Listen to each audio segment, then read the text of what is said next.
Hello everyone. I hope you're doing well.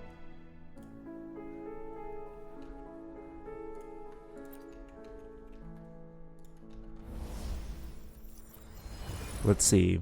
I think my setup is working correctly.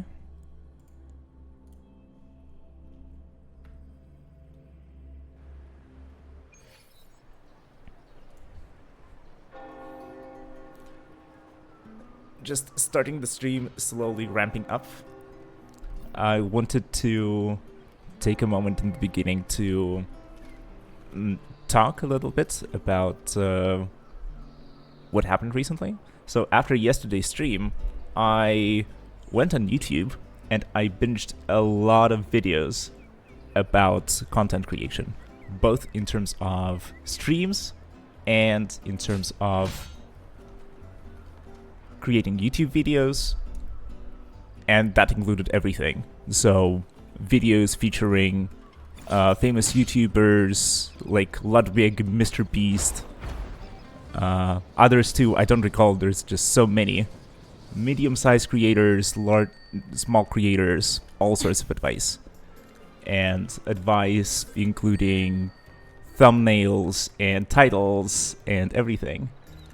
Hey, Semph! What's up? Big day? Yes, exactly. Big day. Gambling. Well, can you really call it gambling if all of the currency was acquired free-to-play?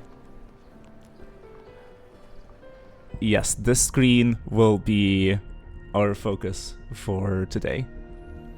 I was just talking about... I wanted to sort of slowly ramp into the stream and wait a little bit to gather some more viewers and build anticipation for the polls.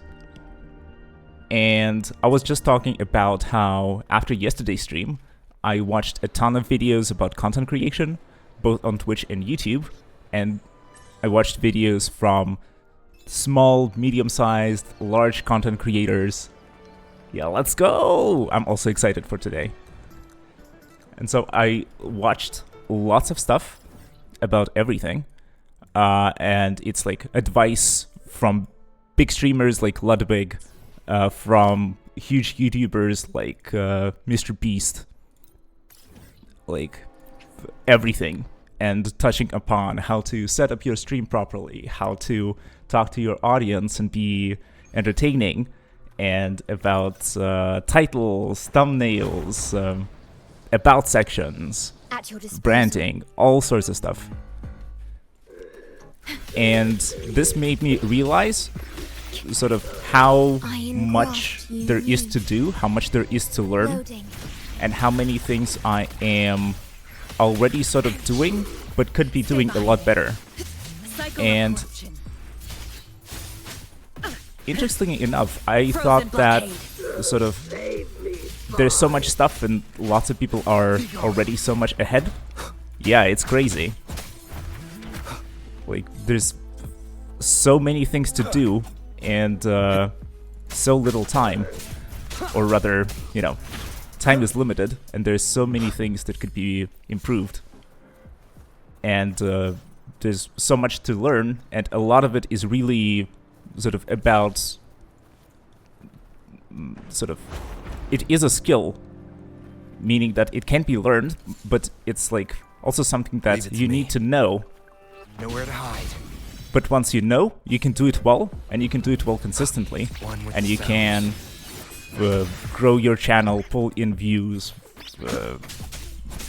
get paid, like everything. And I also sort of realized how my stream is like maybe quite decent for a beginner, but there's so much more that I could be doing to make it more entertaining for my viewers. And for pulling in bigger audiences, sort of, there's all sorts of things that I could do. And because of that, I sort of, until now, was a little bit scared to sort of switch gears and make big changes, because I only just sort of came back to streaming after a very long break, and I wanted to sort of get settled back into the swing of things, get the basics set up, remember how to sort of manage and do everything. And now that I have all that, I think I should actually sort of start moving in the direction of like not just streaming the same game all the time.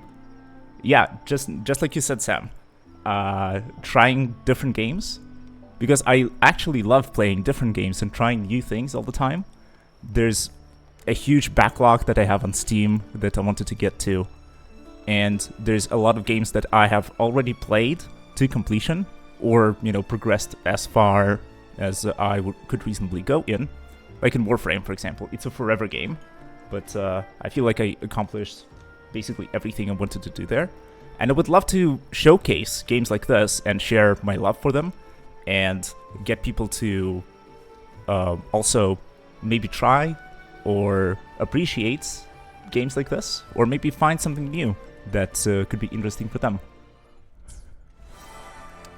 And that's honestly one of the main reasons why I started streaming in the first place, because I wanted to showcase, I wanted to show the games that I like playing and share the love, and get others hooked, or at least get others to try how all of this works and how fun all of this could be. Understood.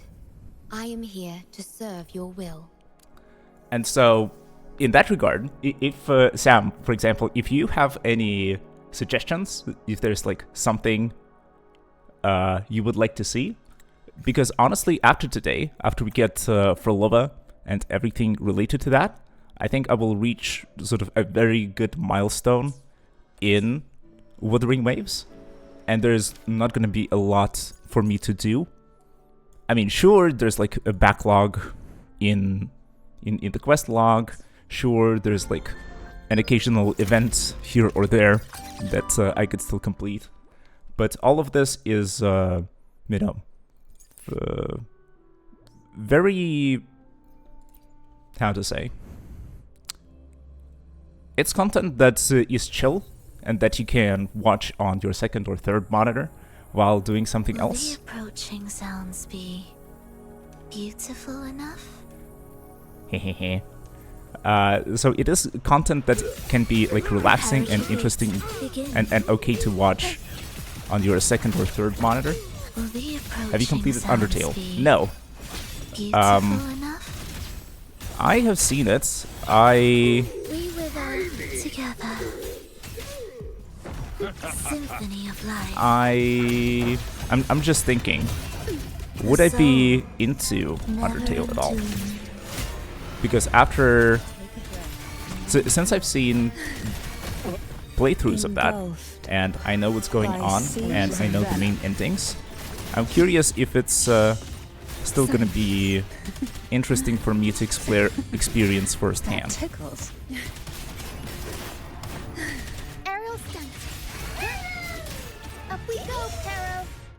So it's not gonna be like a blind playthrough for me, right? I will already know what is going to happen plot-wise and mechanics-wise. You should try it its peak. I'll think about it. I'll think about it. Is Undertale one of your favorite games? Who will sink into And also, I am surprised that it would be your first choice of recommendation. I was thinking something along the lines of, oh, since I'm in the gacha space with, you know, with Wuthering Waves, and since I've played things like Genshin and Arknights, I could try something like ZZZ, for example, that I haven't played. Or DNA that you mentioned last time.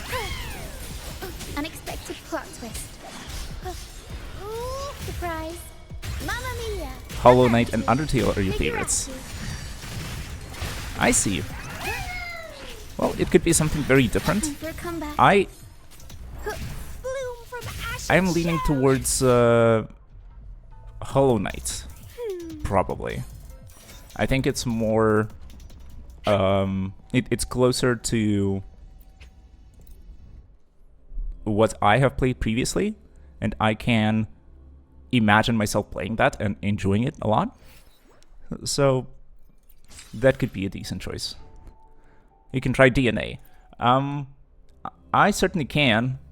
From what I've seen on YouTube, though, it looks like the game is still in the relatively early stages. It's still very much figuring out what it wants to be. My compliment.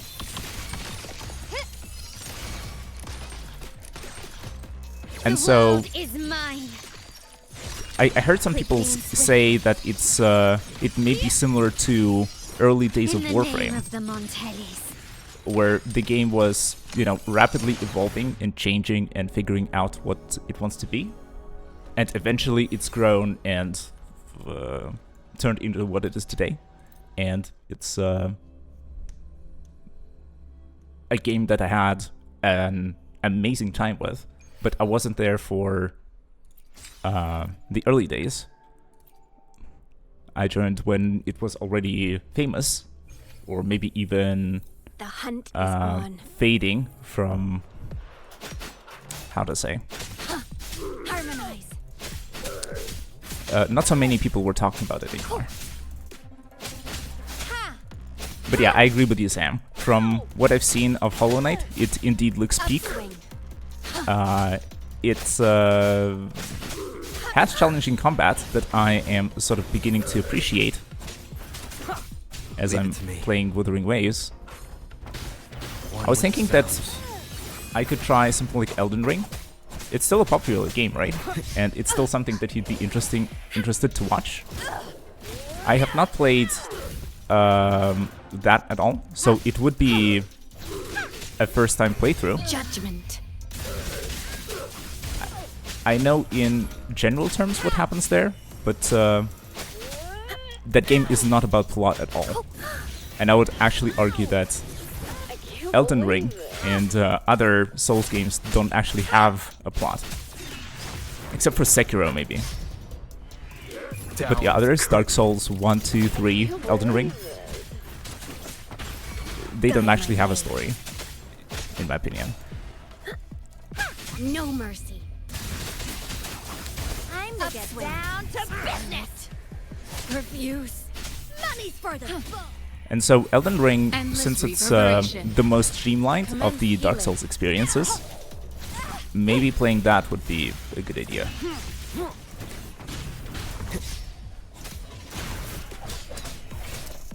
Let me know if you'd be interested to watch it, Sam.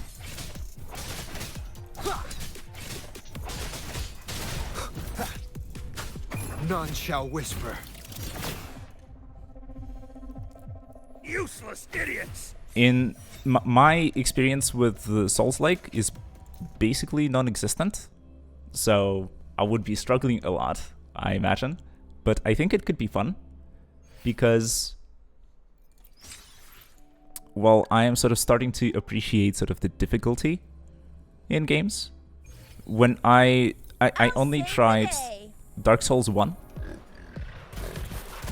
Elden Ring is easier than Dark Souls in your experience. Oh, fair enough. Coming in hot. Is it fun? Is it fun to watch? I know it's more streamlined than Let's Dark give 'em Souls, hell. the It's 1, 2, and 3. morphin' time. Heads up. What happened? Precipitous. Don't worry. But I feel that it could still be fun to play. And Let the winds roar. it could actually... Some people even recommend it as a good candidate for the first foray into the Souls experience. My first game was Dark Souls 1. I played a bit of that, didn't finish it at all, wasn't even close. And I felt that it was rather boring and not so much difficult as tedious. Perhaps because of the playstyle that I chose, with a one-handed sword and shield. was blocking everything. Let me be your blade. And it wasn't the most fun thing in the world. Also felt that a lot of the bosses were knowledge checks rather than skill checks. So it's like, if you know how the boss works, it's very easy. But if you don't, then you struggle a lot. And it can be very difficult to just use, reactions and timing to do everything. What's more fun to watch than watching your streamer die on a single boss for a gazillion times? True.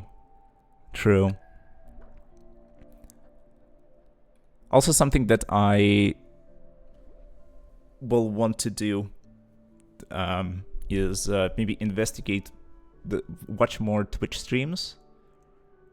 Recently, I've been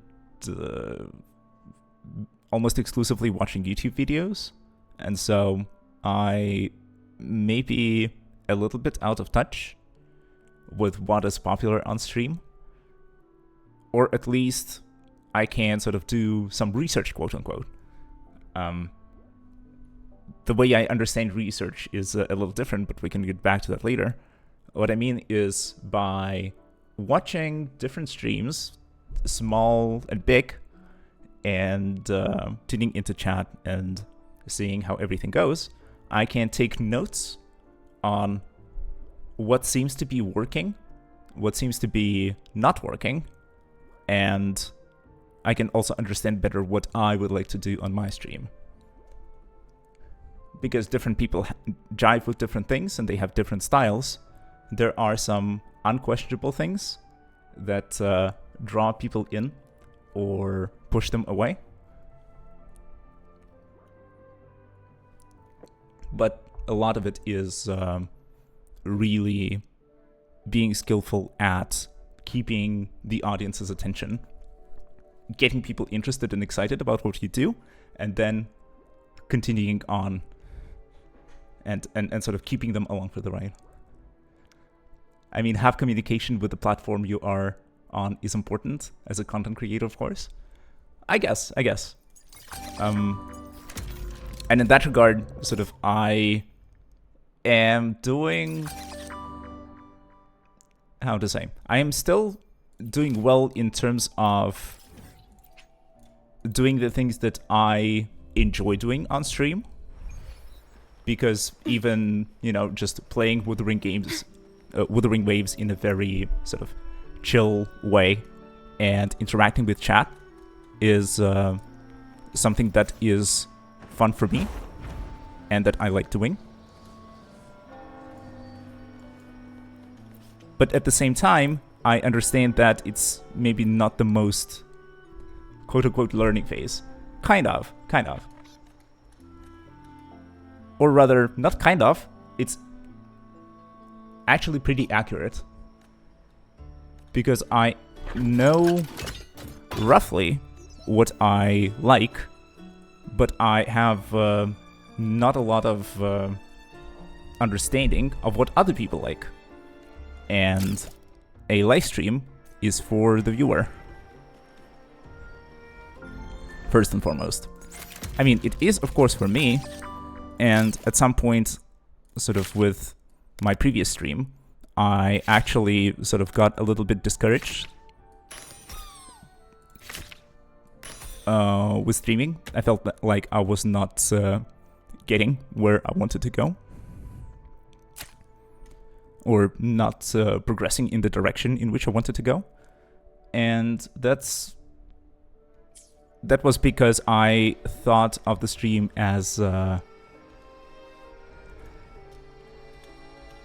Oh yeah, exactly. It's my affiliate anniversary. Happy affiliate anniversary me. And thanks, Sam, for being here for such a moment.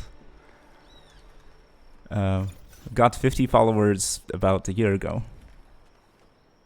Or was it 2 years ago now? Man, time flies. But as I was saying, I may have a decent grip on what I like to do in terms of playing video games and sharing my experience, but I have not a lot of understanding of what people like to watch. How long was your break? Like a year, I think. Maybe longer. I honestly don't remember. It's been that long that I don't even remember how long it was. I don't even remember when I started this account, and I had to look it up by the registration email, and it turns out it was the 17th of November.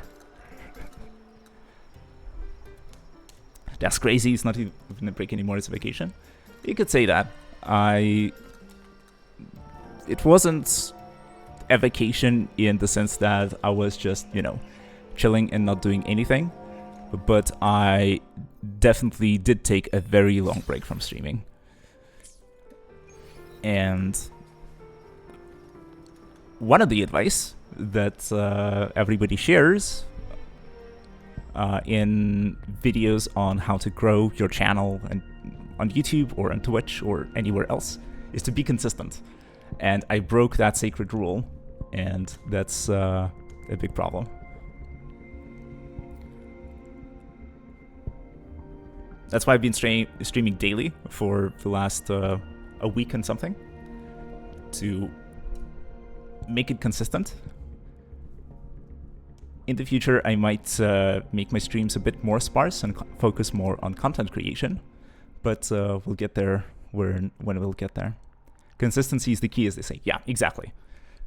And in terms of content creation, a good idea is to actually record content on stream, or set up your ways, organize your streams in a way that you just get content out of it naturally.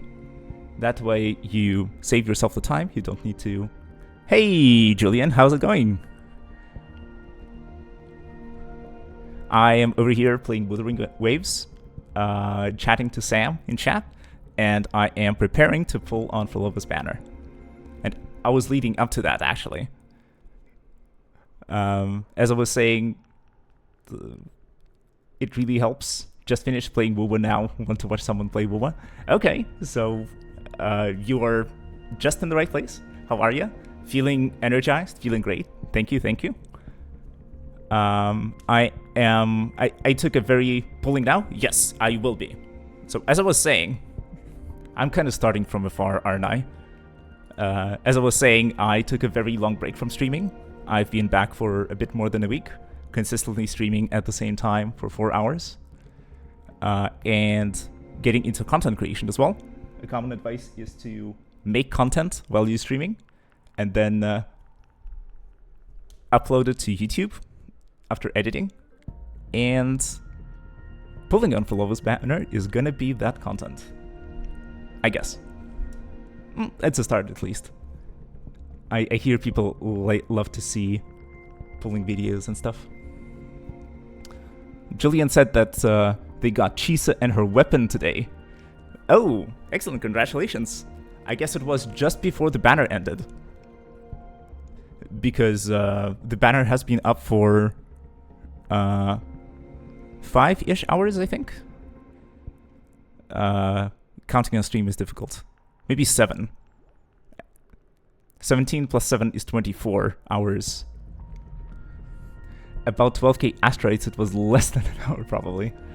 I see, I see. Well, excellent. My congratulations on getting Chisa.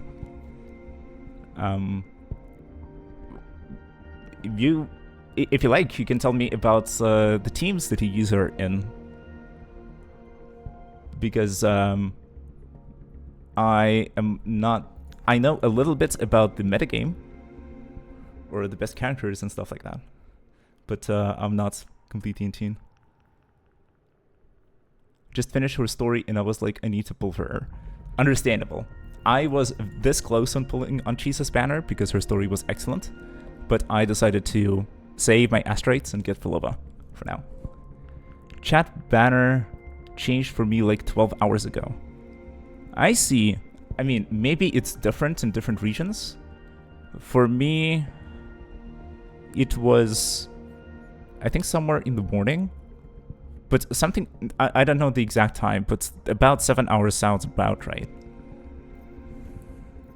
Anyways, you're here for a historic moment. I started this account on the 17th of November, and today is the 11th of December. So that makes it a bit less than a month ago. I've collected 35,670 asteroids and 9 limited banner pulls. The asteroids, I used to have more asteroids and more limited banner pulls, but I used more than 100 of them on Shorekeeper's banner as one of the beginner's banners. But we're still here because I was extremely diligent, logging in every day, completing the story, completing character stories, completing quests, farming asteroids on the map in the open world. Everything that I could to get as much as possible. So we pray today, Phrolova, as quickly as possible, winning the 50-50. Knowing my luck, it's probably gonna take me to Heart Pity, to the full 80, and I will probably lose the 50-50 to Jiangshin or Ling Yang or something like that. But we can hope. We can pray. So post your guesses in chat or in the comments down below. How many pulls do you think I'm gonna need to get Phrolova? And with that, prayers in chat, and let's get started. The first 10 pull, here we go.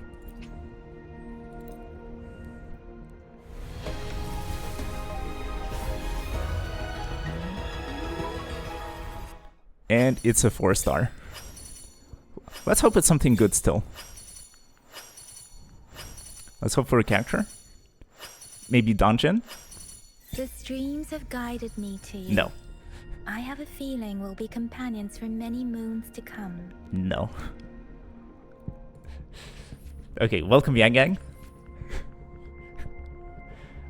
Glad to have you here. You got her today also? Man. I don't mind Yang Yang, it's just that... Yeah, Buling, the...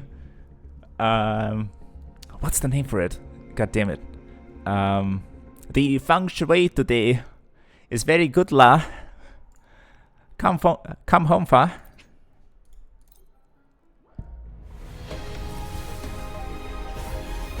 Another purple.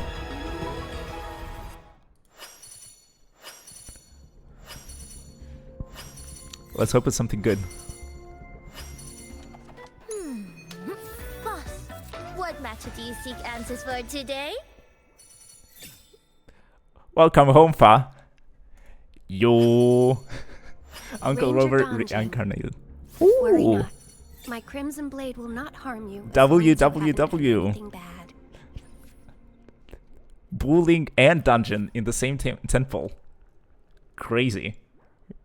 We are making it to Laharoi with this one.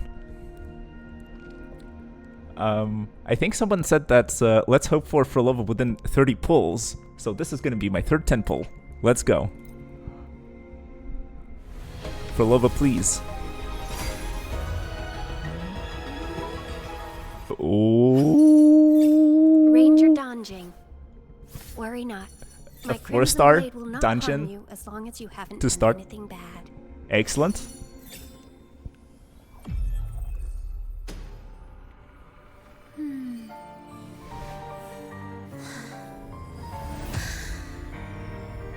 Come, let us finish this performance we've all been waiting for.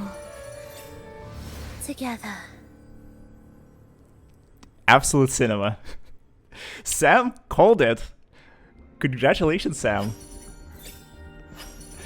My praying worked. Yes. You're goated, Sam. Absolute MVP. Amazing. Amazing. Yeah, Sam deserves VIP for this. How do I do this? I always forget. I only see the other buttons, like block, report, follow, whisper, timeout, ban. All of that is wrong. We don't want to do any of that. Slash VIP, perhaps? Yeah, slash VIP is gonna work. Yeah, so Sam, congratulations on your field promotion to MVP to VIP of this channel. Let's go. Amazing work. And thank you, Julian, for being here for this legendary moment. Just 30 pulls is crazy. This means that we have all the money in the world. Let's go. I don't know what VIP is for, but GG's. I think it's highlights you in the chat. At least now you have like a special badge next to your name. And then, honestly, if you have any suggestions or wishes for the stream, then let me know. I will try to implement them as soon as I can. But yeah, let's continue. Let's continue with Phrolova's weapon. This is her best in slot, and by a wide margin. So we really want to get this, and the fewer pulls we use, the more astrates we'll have left, and maybe, just maybe, we'll have enough to get Cantarella as well. Who knows? But let's see. Julian says 20 pulls. Sam, do you have any predictions about how many pulls it's gonna take?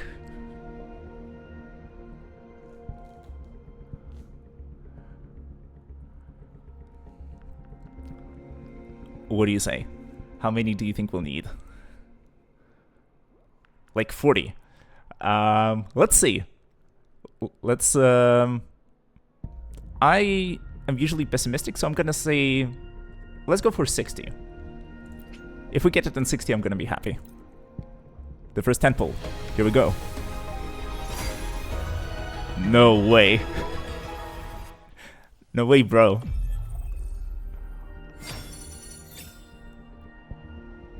We were just blessed today.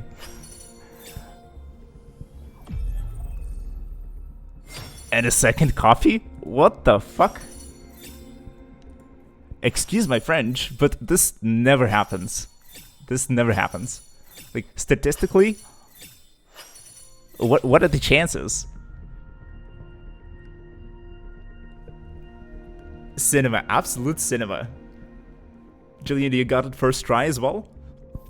Man, that's amazing. Listen. Listen, I think it looks like we're gonna be getting Cantarella today as well. But before we do that, since my account is free to play, I have to be a responsible adult, and I have to get String Master first. This will be an insane upgrade for my account.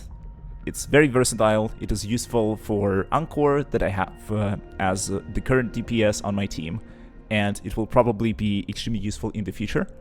So, what I'm gonna do is we're getting String Master next, and I pray that we get it within the first couple of pulls. We can do a few singles until we get to 70 remaining.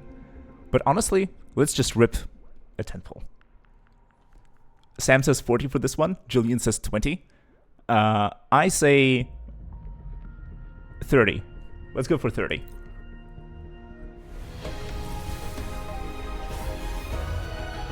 Okay, the first 10 pull is a warm-up. The first 10 pull is a warm-up. Let's hope we get a variation. Pistols, it's okay, I'll take that. I don't have a lot of those. Yeah, the rest is 3 stars. It's okay. It's okay. The game was very generous to us today. Thank you, Wuthering Waves. Thank you, Kura Games. Now bless us with String Master early.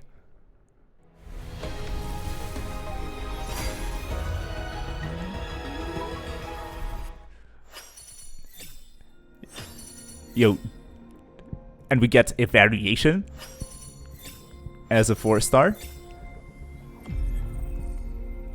And we get a String Master in 20. Now, this is scripted? No, you're live in chat. Type anything. Oh, hell nah, says Sam. This is all scripted. Julian is dancing. I can't believe this. Gacha games, for me, were never that generous. And for this account too, when I just started out, it took me a lot of pulls to get Shorekeeper. I nearly gave up. But yeah, Julian, yeah, it was 20 pulls. I mean, sure, I did 7 pulls before that from the whatever currency, the Forging Tides that you use on the special banner. But Julian, you called 20 pulls, and for that, my congratulations on your field promotion to the channel VIP. Just follow me, yeah. And thank you, Julian, for the follow. I am extremely happy to have you here. You guys made my day. You guys called it. You guys made my luck. And now we have a ton of asteroids and crazy follow alert. Thank you.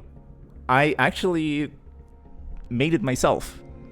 As in, the song I did not make myself. It is a song from Arknights, but I edited it a little bit to turn it into a follow alert. And it's a banger.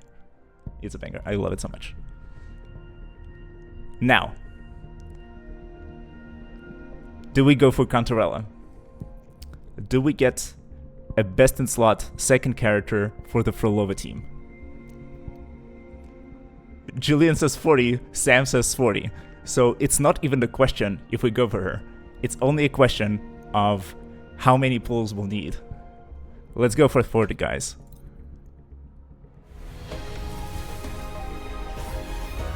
Okay, it's a purple. We're warming up. The first 10 pull is I am Baija, a It's a warm-up. researcher at the Huashu Academy. Hey, Baija. Let me Welcome, witness Baija. where this encounter. Nice to have you here. The first 10 pull is we can't expect much from it. We don't have to ask. We can't ask too much from it. The first 10 pull on the weapon banner gives us 2 violins. Let's pray for more bullying. Let's pray for Cantarella. Please. Okay, it's a 4-star. It's a 4-star. 2 bullying in a row. Boss, what matter do you seek answers for today? She's here, Fa. We get Dauntless Evernate. Not bad, not bad. Another bullying, perhaps? No, but 2 4-stars in a single pull. This is better than the guarantee. 4 5-stars and 50 pulls is crazy luck.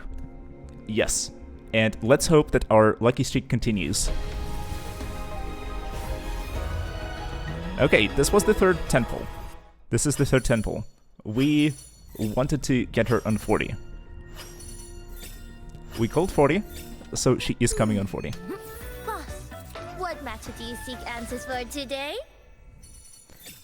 So we got another bullying in another 10 pull, but it's very close. W bullying. 2 bullying in a row, let's go. Let's go. More bullying. Or this is gonna be our 4th 10 pull. For our 4th 10 pull, let's get Cantarella.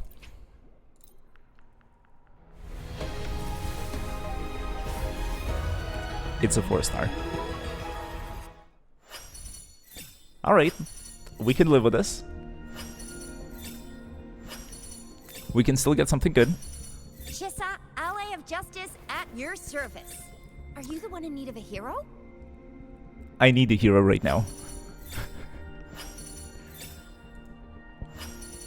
Yeah, used all the praying. Don't give up hope. Don't give up hope. We get it next time. So this next tentpole is it. Let's win the 50-50. It's another 4-star. It's okay. I Need a Hero reminded me of the song from Shrek 2. Let's sing it together. The streams have guided me to you. I need a have feeling we'll hero. be companions for many moons to come. I'm looking out for a hero till the morning light. He's gotta be strong and she's gotta be fast. She's gotta be stronger than night. I need a hero.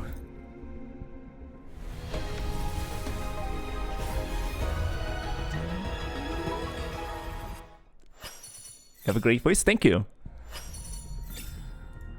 I went to musical school. I learned to play piano, and I know how to hit the notes. And I know how to hit booling. I think almost every 4-star so far has been booling. We got a couple Yang Yangs, 1 Chishia and 1 Sword, and 1 Pistols, but everything else has been booling.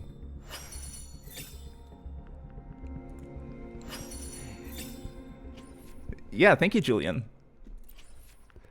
I might record myself singing sometime. That could be good content. Like Fenrico's song. My Porsche arrives. My voice will rise. My fate is planned. No crown was given. I made it mine. Let storms descend. Let thunder strike land. The sea is a mirror. It reflects the shape of your soul. The heavens where I will cross. Yeah. What's the lyric? The heavens where I will draw the line. Here we go. Here we go. We got Cantarella. It took us a while, but it's a great pooling session. And we're roughly halfway through our Astrites, and we already got Phrolova. We got 2 of her signature weapons. 2 copies of her signature weapon. We got a Cantarella. We got a String Master. And now, I think it will only be fitting to get Cantarella's weapon. This is probably overkill. And this is probably not within the budget of a free-to-play account. But I like Phrolova. For me, she's an S tier character. A Cantarella Sig isn't that needed? Well, true. I will take a pause, and we can think about it. Let's deliberate. Let's deliberate. So Phrolova, for me, is an S tier character. Amazing story, amazing characterization, a tragic backstory, and really relatable, and you can really understand the choices that she made and empathize with her. And the gameplay is also peak. Cantarella, she gets points deducted for her visual design for me. I am personally not a fan of Gunnerbait, but everything else about her is amazing. The head of the Thessalia family, with her sacrifices, and her being very strategic and cunning at playing the political game and playing the long game. Now the question is, Phrolova and Cantarella will be in a team. Phrolova has her signature weapon. What about the signature weapon for Cantarella? How much of an upgrade would it be? How flexible is it? And can a free-to-play account afford it?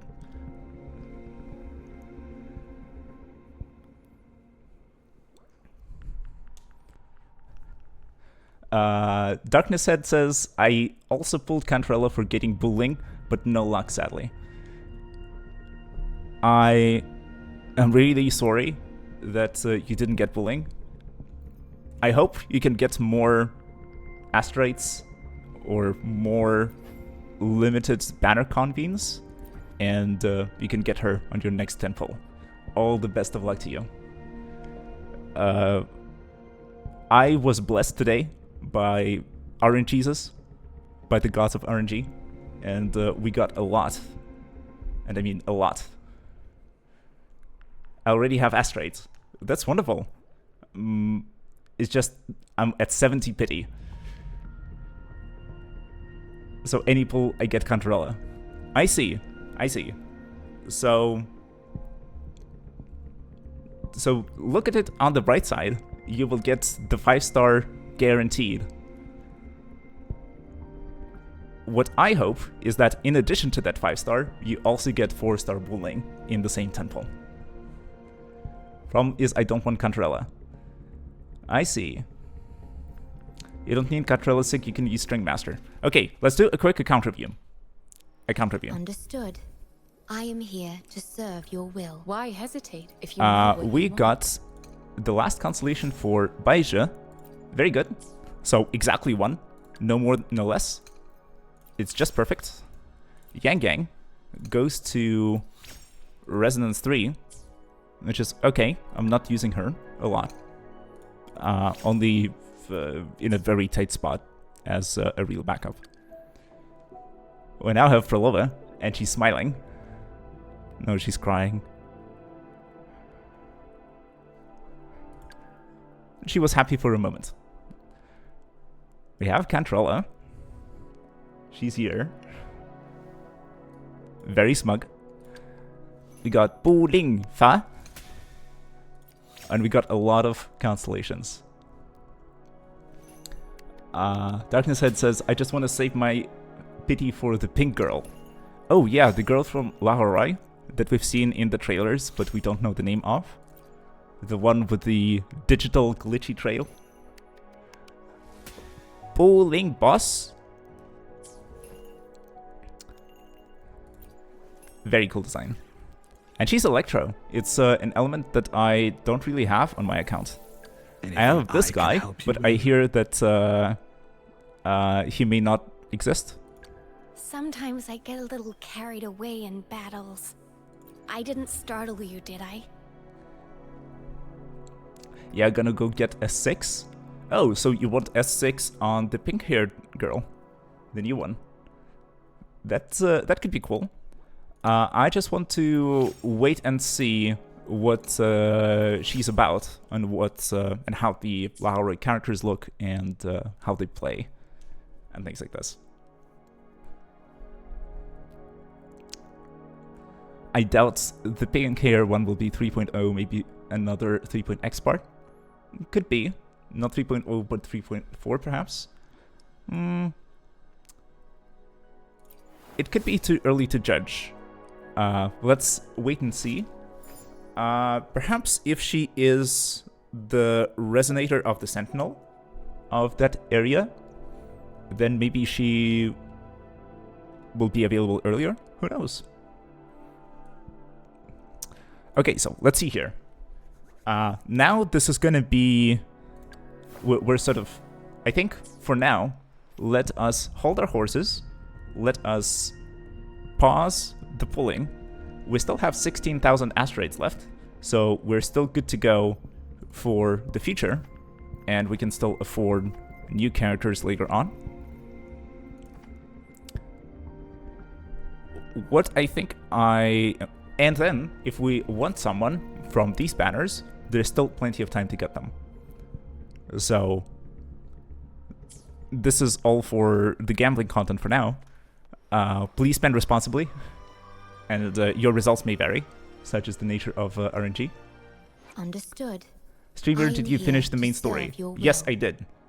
And for me, my story experience was that the 1.0 story, so Huang Long, started pretty slow, and I was almost bored, but it was honestly better than the start of Final Fantasy XIV, better than A Realm Reborn. So it was very bearable. We quickly got to Mount Firmament, and there the story picked up the pace. It was still so-so, but more interesting. I was more engaged. Black Shores was peak for me. I absolutely loved Shorekeeper as a character and the story that we got to experience in the Black Shores. That was probably my favorite moment, and I almost cried a couple times. Shorekeeper really melted my heart. Then we got to Renacita, and it was very, very entertaining.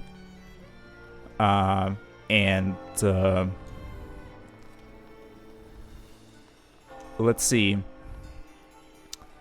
I played through a lot of story very quickly, so my memory is not amazing, but I felt that the production quality of Renacita really went up, and the stories featuring Carlotta and Brandt, and then later on Cartithia, were very, very good. Cartithia's quest did suffer from pacing issues. It was quite slow.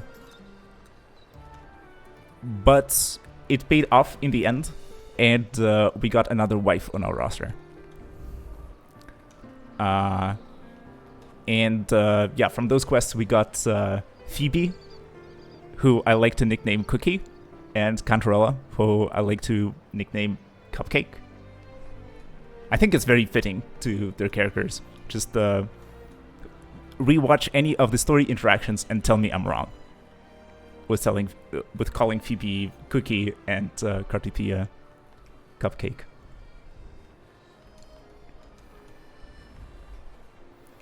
Afterwards, we had a story segment with Phrolova, which was absolute cinema. And it was the kind of story where just everything goes wrong, and any choice you make is going to be terrible, and you're just picking out of a few terrible options.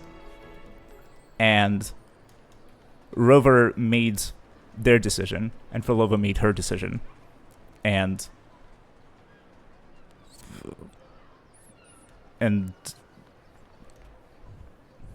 that was basically it. Don't forget the little potato, Carlotta. Oh, little potato is yeah. That's a good way to describe it. What are you calling potato, Desva?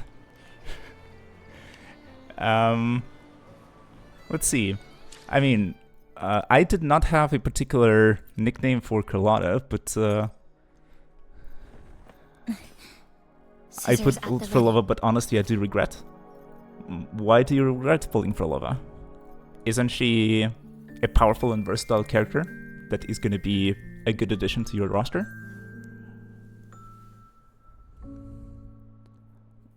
I would want Chisa than Phrolova. I see. And Chisa's banner just ended. Scissors at the ready. I went here to look at Carlotta. I alone will decide whether it's for show or for battle. Well, I'm not free to play, so I see. Give me a moment. I need to ban someone real quick. Okay, they're gone. They will probably rerun Chisa. Yeah. Limited banners are limited in time, and they're gone. But hopefully they will return to us once again sometime in the future, a few months from now. Yeah, the person I banned was advertising viewers, viewbotting. I get them all the time. I just ban them and move on. I do have S6 Phrolova, so can't do much about Chisa. S6 Phrolova is crazy. you must be a big spender then. In contrast, I'm completely free to play, and so I am sort of being very deliberate and very sparing with premium currency, with the pulling resources. You have 3 S6s. So who do you have beside Phrolova?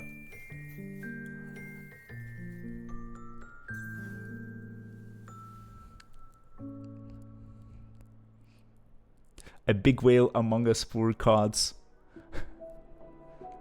Oh, so you also were free to play until Cartithia story. But then the little cupcake convinced you that this game deserves some investment. That is fair. I like to challenge myself and see where I can take it and stretch resources as much as possible. Oh, look at this. We get the skill trading for everyone.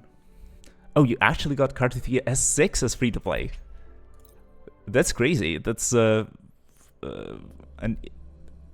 insane achievement. I just bought Lunite after that patch. I see. Your money, your wish, who are we to judge? I mean, that's true. And in that regard, all I'm saying is please be responsible and,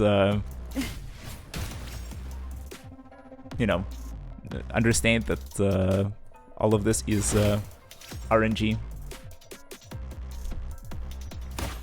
And nothing is guaranteed. But if you sort of really enjoy a character, if you are convinced, if you can't afford them, if you are convinced that you want to spend the money, then go for it. And don't listen to anyone. There's lots of people online, including me, who will tell you all sorts of things with which character is better, which character they like, who to pull for, and so on. But as I discovered, especially with my experience in Genshin, it is worthwhile to get the characters that you like, whose design you vibe with, whose personality you enjoy, and who you like playing. That way you will get the most enjoyment out of the game. Sure, if you really like clearing difficult content, then pulling for meta makes a lot of sense. But you really sort of then be sure that sort of doing difficult things in game is the thing that you enjoy. Because for the longevity, you also want to not just have the most powerful characters, but also the characters that you like. That would be my biggest advice. But yeah, let me catch up on the chat real quick. So, as Darkness Ahead was saying, they were free to play before Cartithia, then they got Cartithia S6 as a free to play, and then they bought Lunite after that patch. And then they got Cartithia, Phoebe, and Phrolova S6. That is a stacked account.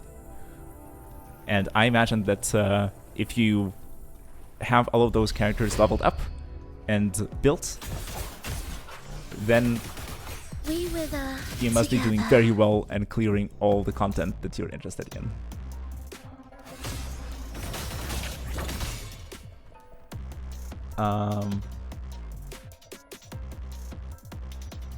And then Darkness Ahead says that most likely they will get the Pink Lady next, and that they don't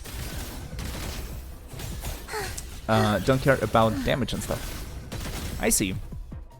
Well, as long as you're clearing the content that you're interested in, then it's all fine.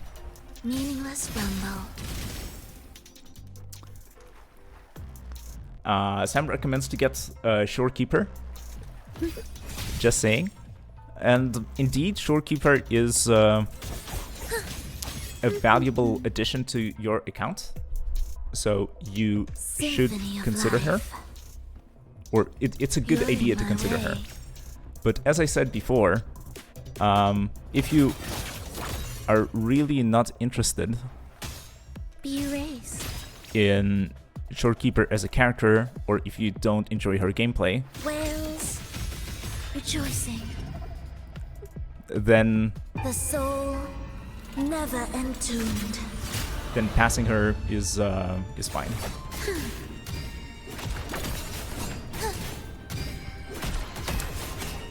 But the reason why you might want to get Shorekeeper is that she is a, you could say, universal support. She goes into a lot of teams. She's very versatile. And she has very good synergies with many of the characters, most notably Rover. In fact, one of her skills... Heed the echoes.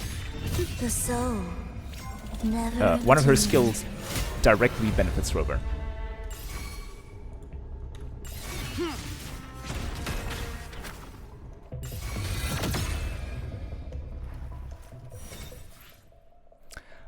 Darkness Ahead already has Shorekeeper S3. Awesome. And Sam also has her S3. Wow. Lots of Shorekeeper enjoyers. I still want support. The only support I want is financial support. Okay, yeah. The two sides of the same coin. I will be there for everyone. And that's also head a very toward our cool thing shared about future, gacha games, right? leaving the Because past behind. because of the randomness, there is the thing that you're not guaranteed to get the characters that you want, or you might have a very difficult time getting characters because you're just, spending, you're doing pull after pull, and they just don't drop. You just don't get the character. And that can be very frustrating. On the other hand, because of that randomness, everyone's account is different. Everyone has a different set of characters and a different number of copies of each character. I didn't startle you, did I? Which, for me, makes it more exciting and makes everyone's account more unique. And the team building, you have to sort of think about the team building, and sort of the advice online can be good, but you still need to sort of not just copy someone one-to-one, but you still need to apply the things that you learn to what you have. And you need to be flexible and adaptable, and really sort of decide for yourself how you want to progress in the game. And I find that super cool.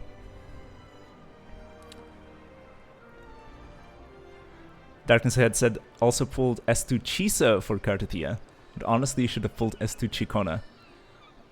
Yeah, I hear that Chikona is the...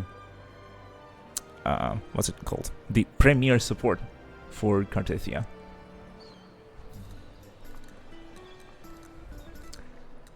Hey, we use the same team, Rover, Sanhua, and Shori. Yep, exactly. This is basically as free to play as you can get. River, you get from the story. Sanhua, you get for free from by just logging into the game a few days in a row. And Shorekeeper is the most recommended character on the Beginner's Choice banner. So in this regard, I think many people will have the same core. Understood. But then based on how your I'm pulls here go, to serve you your may will. have a different roster.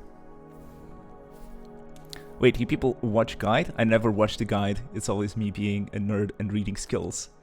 Same says Darkness Ahead.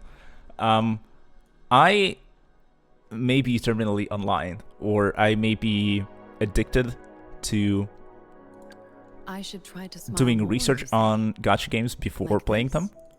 Time for another adventure? Only thing maybe I would look for is echo sets.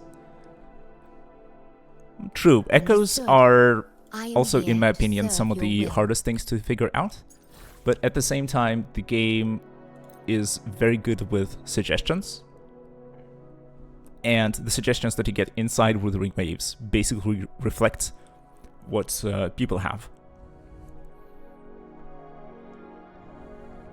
And if the build is 44111 or 43311. Yeah, exactly. The suggestion system will do it for you, but sure, double checking makes it clearer. And also in terms of sort of prioritizing, well, picking the forecast that would be beneficial, choosing the main stats that you want, and prioritizing the correct substats. All of this is here, and it's nicely highlighted, and that helps a bit. But the UI, I would say, is definitely a bit overloaded, and there's a bit too much, I think. I think it's overwhelming. If you don't know what to look for, it can take a while to figure all of this out.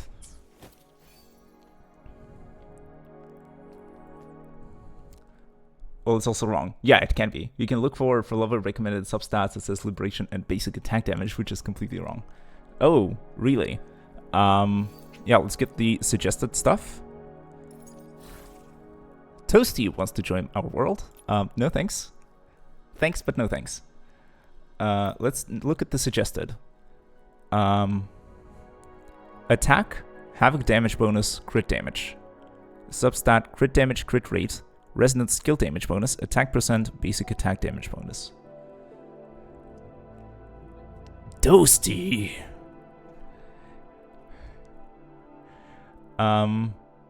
Okay.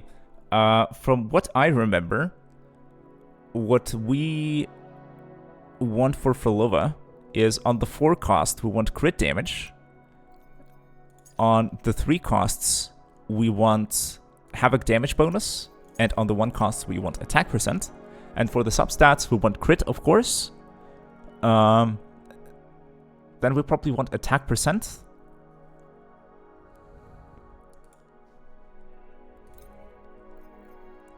You need to click on 1, 3 or 4 costs to see the full, I think.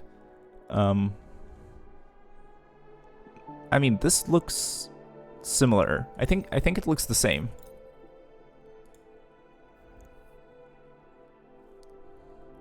All one for Phrolova is a happy life. You're so right, Sam. You're so right. I don't want the happy. I just want to be happy.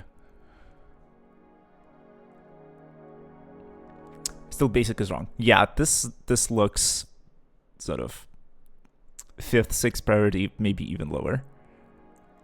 So what would you recommend, Darkness Ahead? Flat attack over basic attack damage bonus?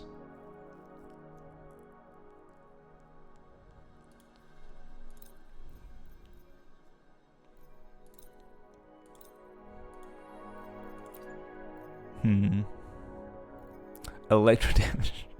I need to... I think that basic comes from alt camellia pieces people used. Could be, so it had basic. Still better than flat attack. I guess, because from what I remember playing Trial Phrolova in her story quest and then doing the showcase and this one, the tutorial, the skill training.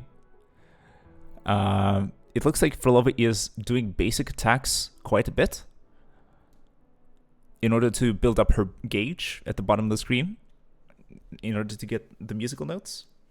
So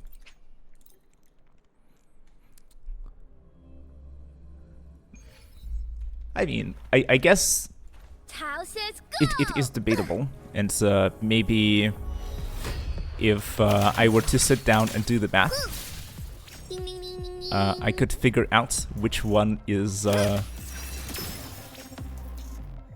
more beneficial. True, but damage isn't that impressive, so not worth.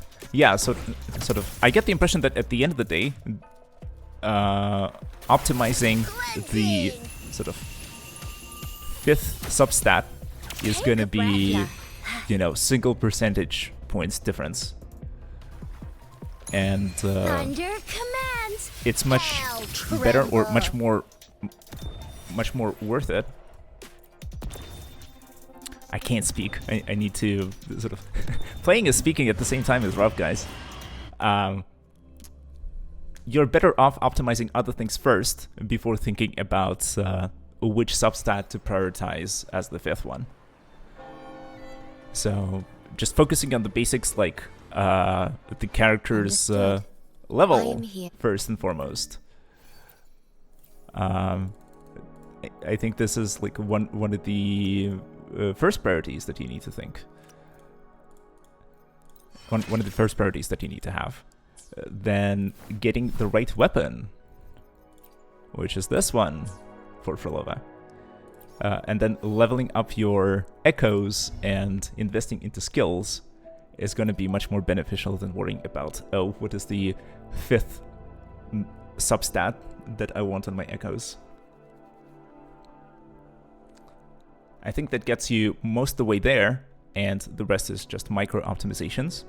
And in game modes like Tower and Whimpering Wastes, I also feel that a lot will depend on how you play and how the enemy's RNG plays out. And these single percentage improvements from tuning substats is going to have less of an impact than what is actually happening in the game mode that you're playing.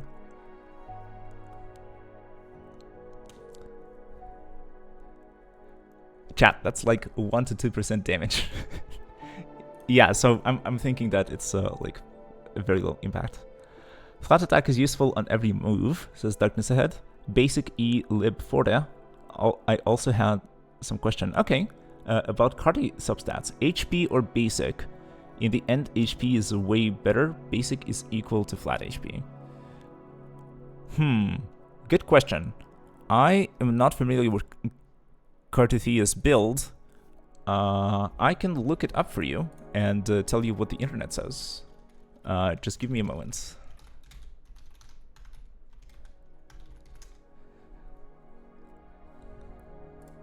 Cartithia best builds and teams from game8.co. For the Echo substats tuning priority, they say that crit rate and crit damage come first at 4 stars, so super important. Basic attack damage bonus and HP percent is at 2 stars importance, and then energy regen is at 1 star importance.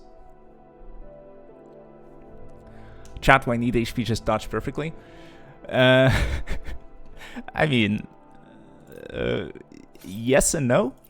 So some could say that, well, indeed skill issue and just play better, and some of it is true, but then if your characters are made of paper and you're always one hit away from dying, then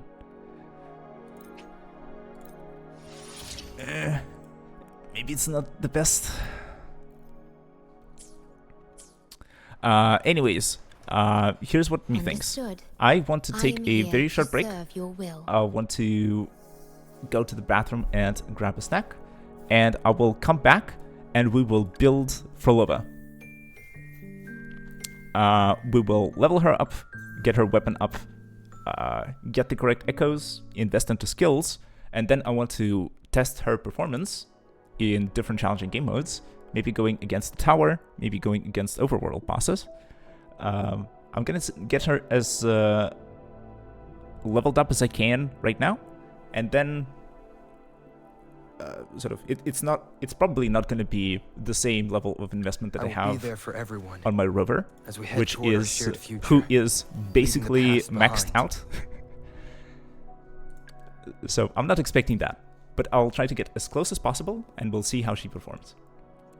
All right, so a very short break, 5 minutes tops. Stay tuned, and I'll be right back.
Hey!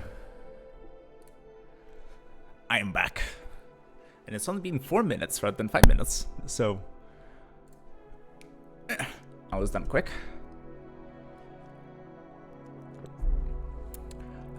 I'm back to it quicker than I expected. Okay, so, as I mentioned before, going on the break, the plan right now is going to be to build Phrolova, maybe even build her team. That could be cool. So it's going to be Phrolova. Let's do a quick setup. Phrolova, Cantarella, and someone third.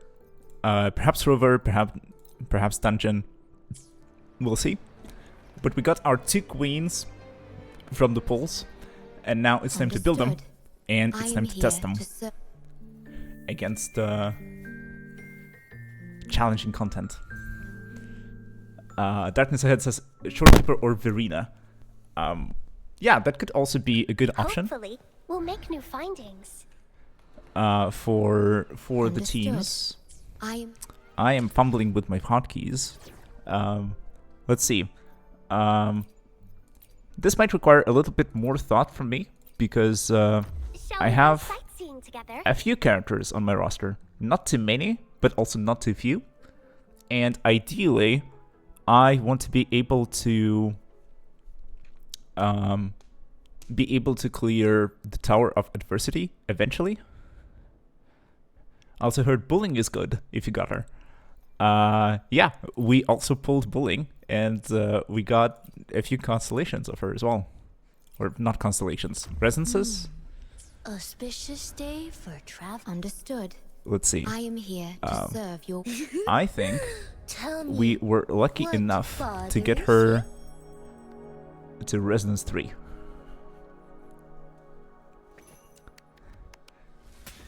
Boom. Just like that. You can also compare Verena versus Bullying as 3rd slot. Fair enough. Fair enough. I did just a little bit of research, a little bit of preparation, and there were some comparisons between having a different 3rd character, and it could be Bullying, Shorekeeper, Dungeon, Havoc Rover, Verena. There's like many different options. This will also depend on the other teams, because if I want to clear the tower, I will actually need, as it turned out, 4 built teams. For the left side of the tower, for the right side of the tower, then for the first 2 floors of the middle tower, and the second 2 floors of the middle tower. And sure, I will perhaps not need 4 entirely built teams. Maybe some of the characters will be able to go in solo and, for example, clear the left and the right side with just 1 character or just 2 characters. But I would still need to have 4 built DPSs in order to be able to do the tower.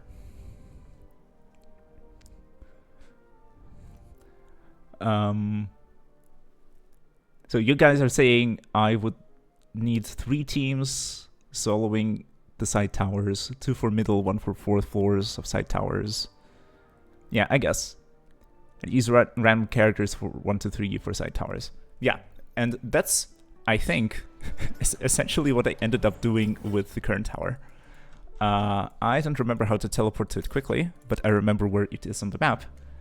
So either last stream or the stream before that, I managed to get to 15 stars with what I have right now, with like maximum level 80 characters, and just having Rover and Encore as the only built DPSs. And Rover is built, and Encore is like semi-built.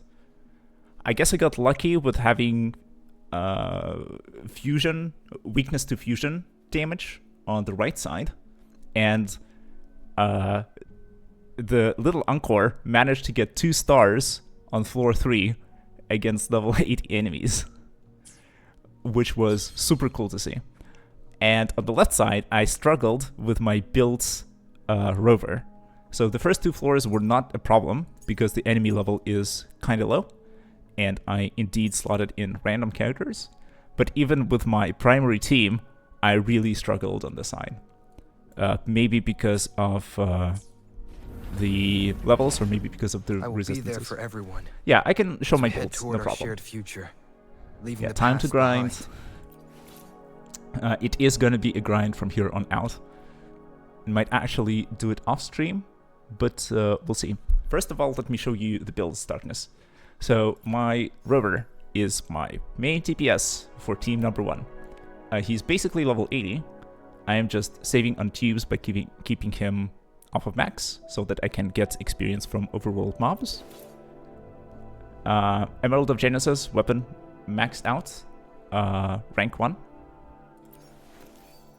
For the echoes, I did my best to level things up. I could maybe invest a little more into the 1-cost echoes, but I think it would not make much of a difference, to be honest. The main stats are correct, and I got a few good substats on some of these echoes, but the 1-costs are really not there right now, and I will need to work on them for sure. All the skills are leveled up to max. I cannot go any further without ascending the world and ascending the characters, and naturally, Havoc Rover has all of his resonances. You can get more crit damage and crit rates. Get 30 CR, 20 from Havoc Rover kit plus 12.5 from Shorekeeper. Yes, exactly. Yeah, substats kinda suck. Having 25 Echo is a big boost. Perhaps. But it is also a huge investment of materials, and I think at this point I would rather look for better echoes for the 1-costs rather than leveling these up. What do you think? I wonder if I can test an upgrade. So yeah, as you can see, leveling this one up to 25 will give me a 3% increase in attack, and leveling this one up will give me like a 9% increase in attack, right? Let's just see it real quick. Yeah, so like 9%.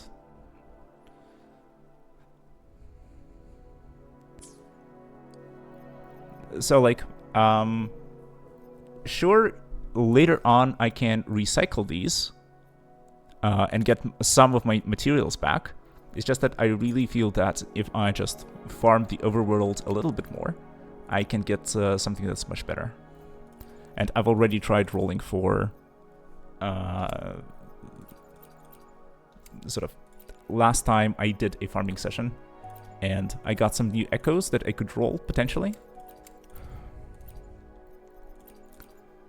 But yeah, honestly, I actually got quite a few of these, so maybe I should give this a shot. But let's see. But Phrolova uses those too, so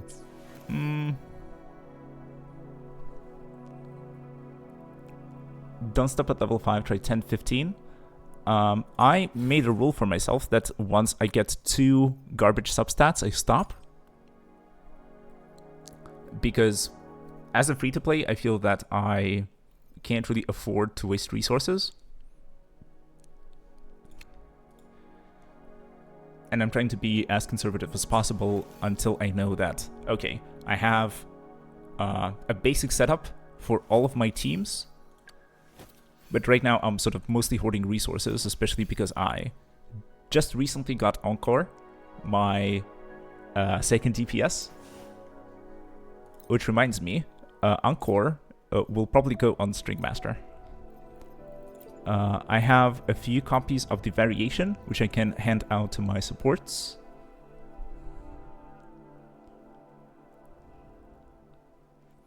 You're wasting more tuners that way, though. You can get some of the tuners back if you delete the echoes. So here's a quick tip that I can share from online guides. If you are leveling up echoes, a good idea I will is be there for to everyone go as we stage by head toward our stage. shared future, So, for example, leaving the past behind. if we want to build a new one-cost echo for Rover, we pick the one that we're interested in. So like this fresh attack percent one cost on the correct set, and we try and upgrade it to the next stage. We upgrade it like this, and we check the substat. Let's see, basic attack damage bonus. That is not what we want. We can stop here and sort of, if we're really advanced, at this stage, I don't have really good echoes, so I would keep rolling until I have 2 bad substats, or until I reach level 20. I would not go to 25 unless I have very good substats. And then you can go into your backpack, you can look at your echoes, and you can find... let's see. It was a one-cost Havoc Eclipse.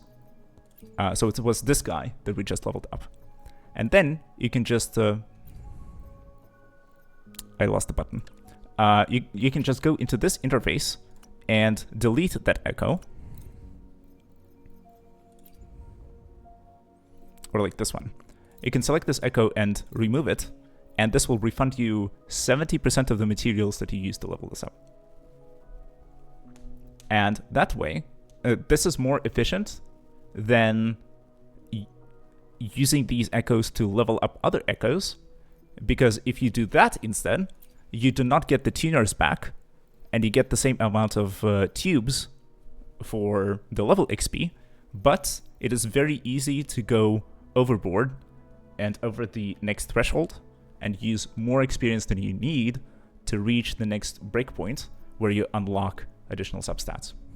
So this is the most efficient thing that you can do with the echoes that you're not going to use.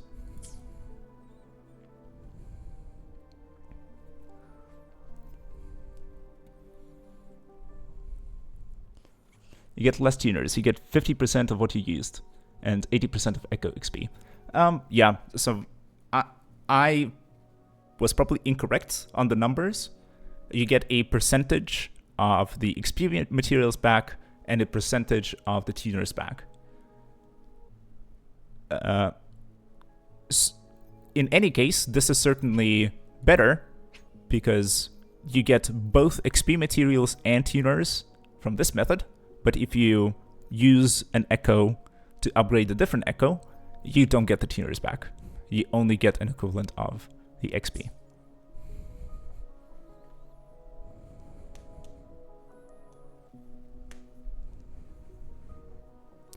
What he did right now is min-maxing, just trying to get super good echoes with 5 out of 5 or 4 out of 5 stop stats. Yes. And honestly, sort of, the reason why I do this already now is because for the overworld content and for the story content, I'm already clearing it with my current teams, and so I am not in any desperate need for any additional stats. And for the tower, my understanding, or my feel, is that even if I just max invest in the echoes that I have at the moment, I will still not be able to get to the next breakpoint and get more rewards. Because for the next level of rewards, I would need to obtain 18 stars, or 18 crests, they're called here. And for that, I would need to get 2 stars on this side, which I don't believe is doable.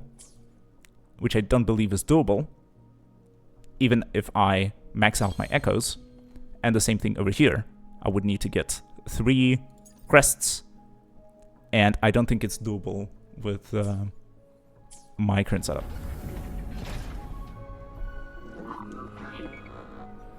Chat, let's say grinding where we're doing economics. True. I mean, this is real min-max shit, and indeed, sort of, you don't have to engage with it if you have enough resources. Endure and defy. And if you sort of don't mind with if you don't mind the setup that you have right now, if it's already decent and you're clearing what you're clearing, that's the most important thing. look, I do have right now 1k gold, 2k purple echo EXPs, but only 500 tuners. Just saying, don't waste your tuners. Yep. So tuners can very easily become a bottleneck. That is absolutely correct. I will be there for everyone. Let's get to building though. I am just yapping and yapping, and I need to get on ascending my characters. And I also believe I'm overcapped on wave plates, which is also a mistake that you shouldn't do. I will be there for everyone.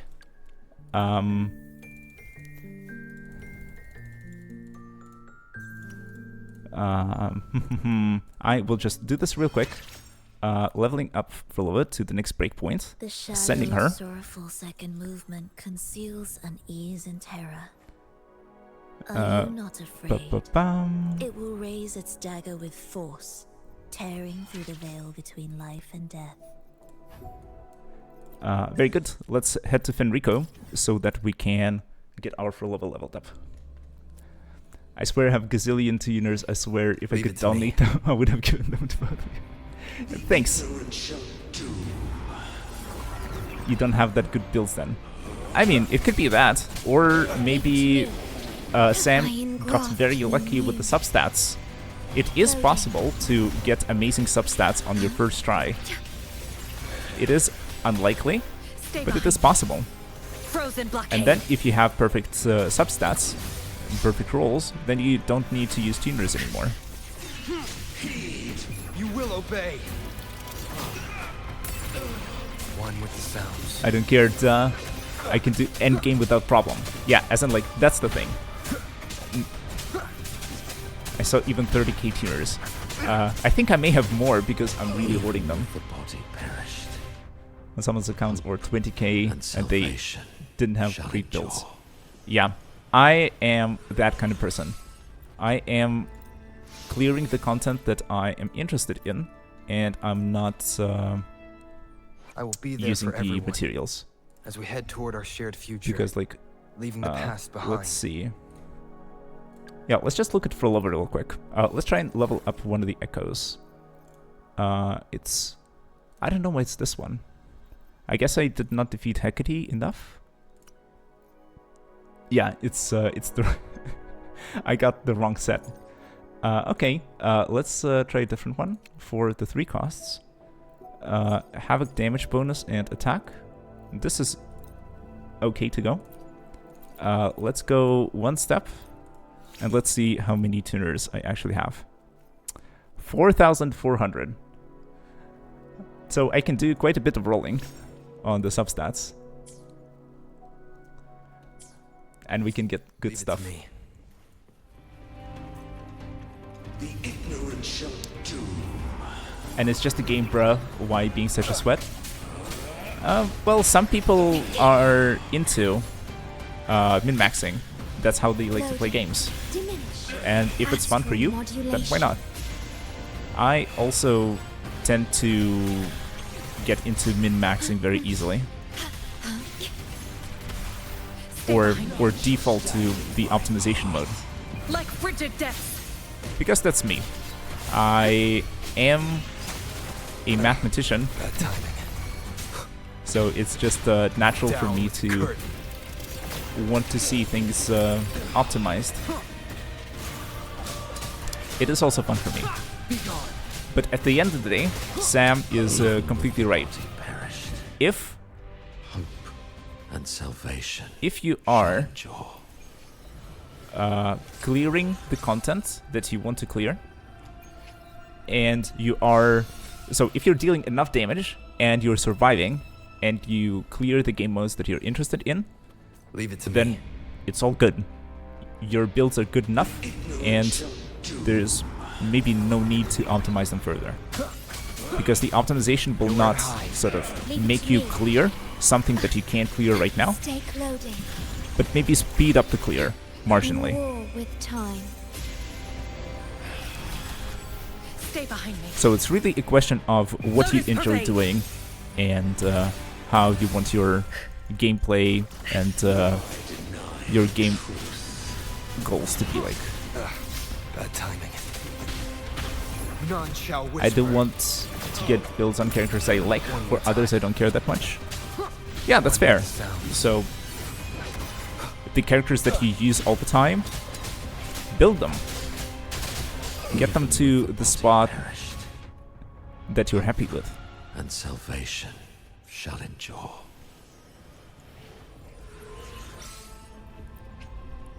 And for characters that you don't use, there is no need to build them.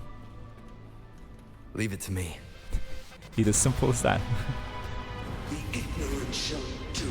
It is indeed that simple. Leave it to me. Worry? Loading. Iron graft you knew. Okay, so you don't mean building Stay behind me. Darkness Head. Shackles be gone. You mean something Be else? alert. Heed my words. My oversight. Okay, I'm not playing very well. I'm looking at chat. Be gone.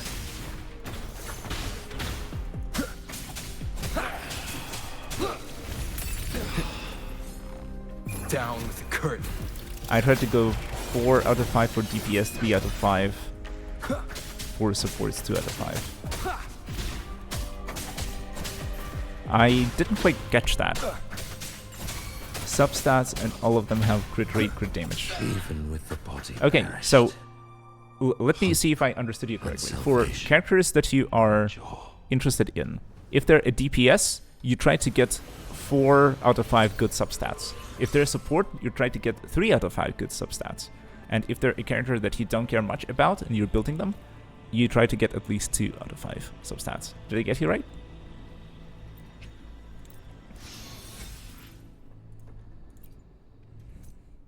I will be there for everyone.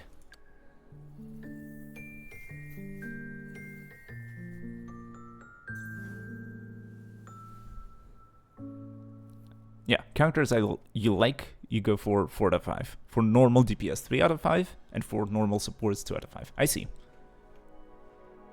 Yeah, thanks for explaining.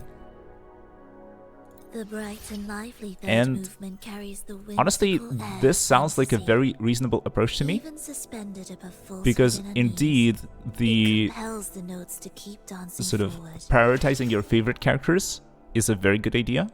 The decisive And then powerful prioritizing forth DPS movement characters brings forth a rousing is battle. sort of Carried by the rapids, it DPS surges characters are across the an next priority endless land, behind the sweeping characters all that you just before want to it. play. And support characters are the last on the priority list. But also at the same time, sort of, it makes sense because of, you know, how much you get out of investing into them like this.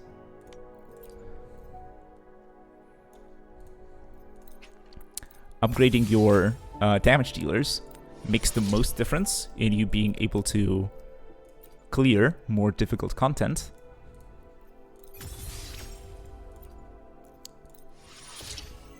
And supports not as much. They make less of a difference. But first and foremost, of course, come the characters that you actually want to play. Characters that you're really interested.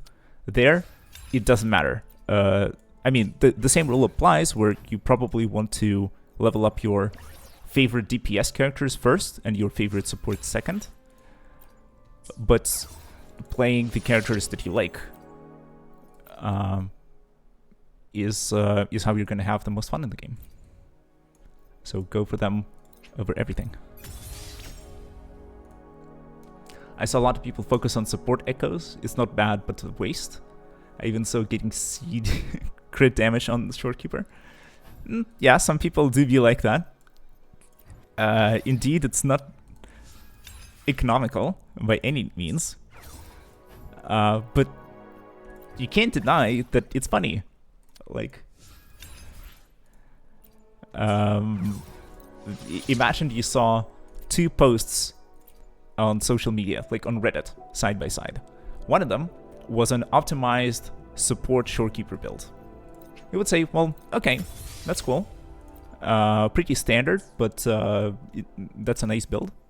And then the next post was, here's my optimized DPS Shorekeeper build.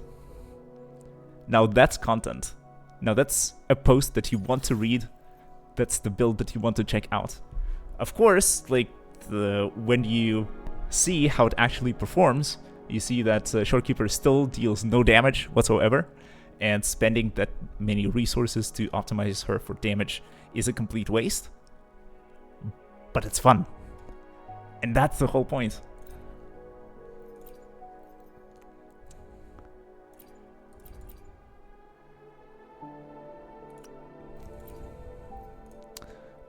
So speaking of which,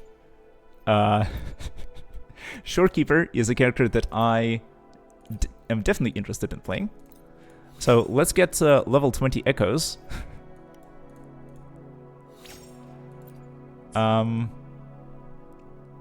That's not great. We got 6.9% crit rate, and that is nice.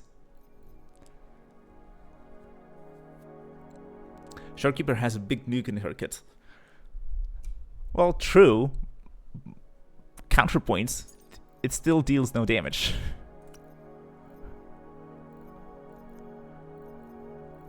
Why is this electro damage bonus? Oh, because I have nothing better. And this guy is the same as this one.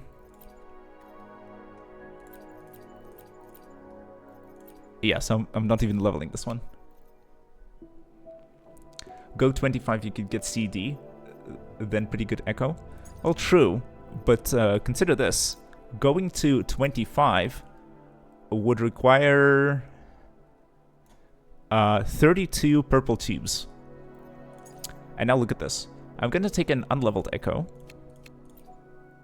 And it's on Havoc Eclipse. Let's take an unleveled echo. And we upgraded with 32 of those purple tubes. We go to level 18.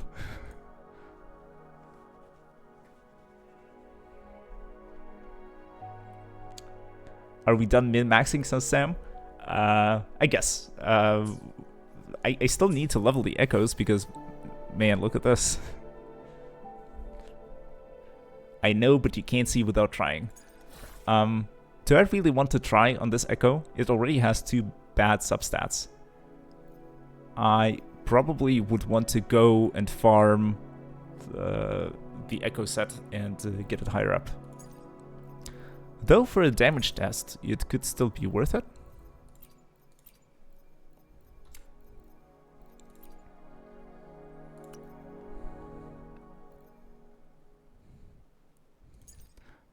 A flat attack is the best one.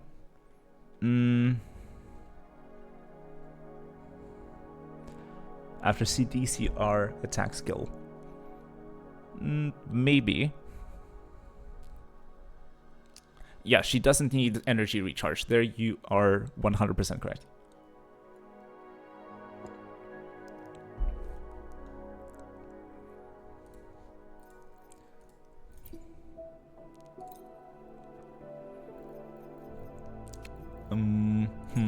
Okay, let me see.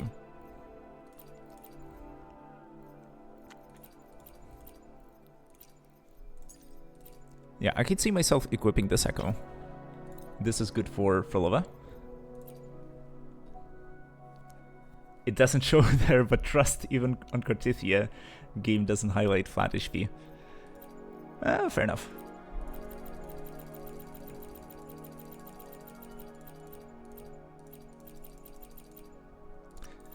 Yeah, but I am certainly getting degenerate gambling vibes from, you know, going to level 25 on suspicious looking echoes. Okay, so this is supposedly 3 out of 5 good substats. Here, I wouldn't mind going to 25.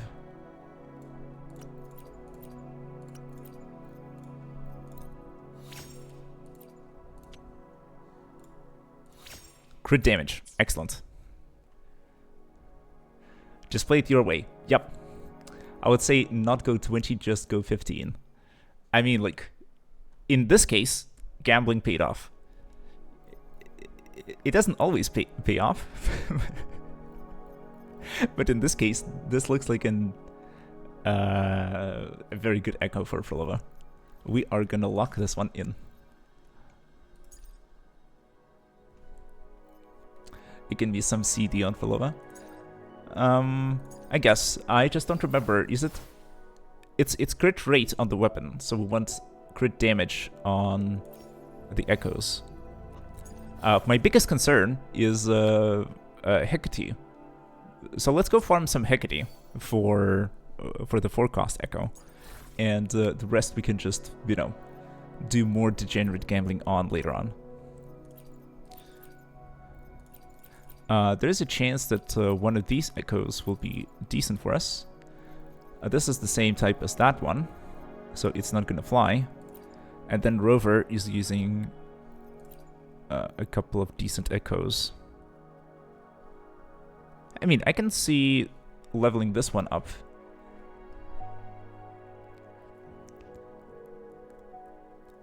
Yeah, you're right, Darkness Head. The other... This set of echoes, Dream of the Lost, gives you a 20% boost in crit rate and a 35% boost to echo skill damage bonus. So indeed, Phrolova does not require a lot of crit rate, maybe a little bit, but it's fine. And something that is more pressing for her is crit damage, because her crit rate is boosted by the echo set and by her weapon. So let's see if I can level up this echo. Let's go to 15 and unlock the next substat. And maybe it will turn into an excellent echo for Phrolova all of a sudden. No, it's HP. Nope, that's trash.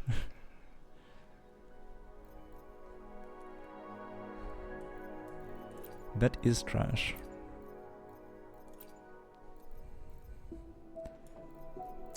I'd still say that Rover will probably remain my primary DPS for now. Or I could switch him out for Phrolova. That could be a thing. Controller is also Havoc, so we probably want even more Havoc echoes on her too.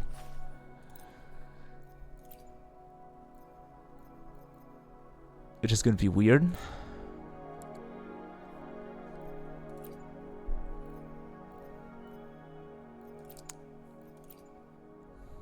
What I like is that I was lucky enough to get multiple copies of variation on my characters, which means that all of the supports get their own copy.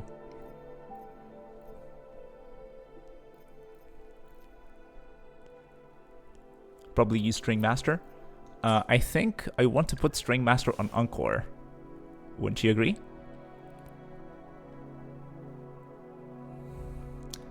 Because for now, the sort of the DPS characters that I have are Havoc Rover, Encore, and Phrolova.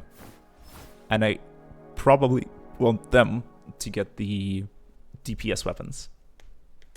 You can always swap. Yeah, I am sort of sketching it out, more or less. Unless you are in Wiwa. True. I think in Tower you can rearrange teams any way you like in between runs.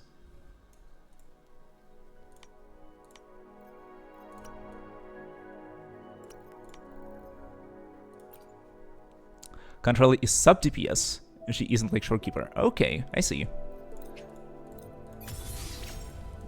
That changes things slightly.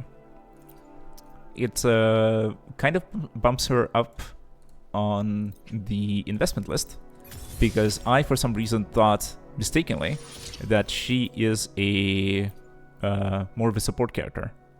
But if she's a sub DPS, then I probably want to invest into her faster.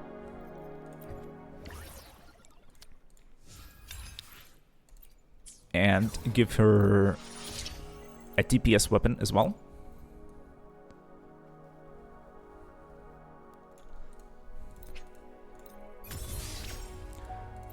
I just don't have as many things unlocked just yet.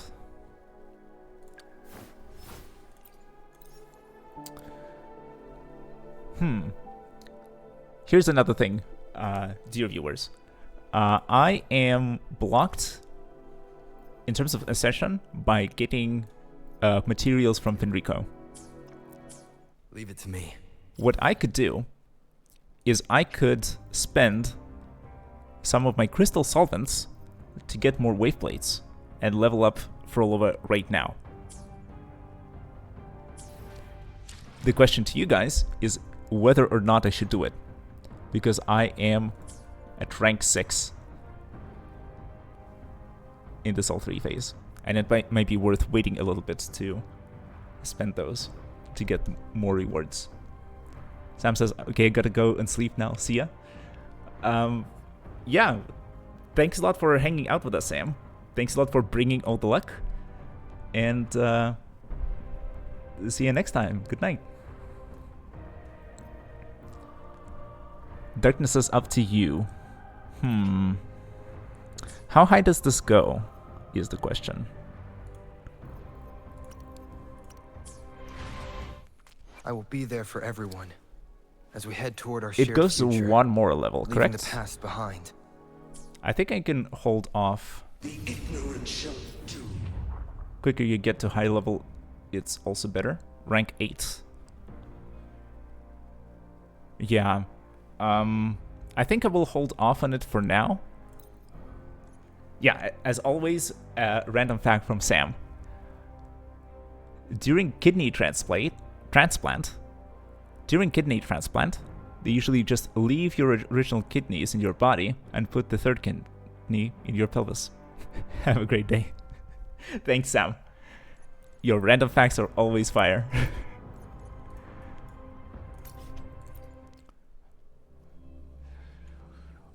Man, I can't imagine that. Imagine having 3 kidneys. That must be super uncomfortable. I will be there for everyone as we... Yeah, that's a yikes for me, dog. Yeah, so I think I'll hold off from using those extra wave plates for now.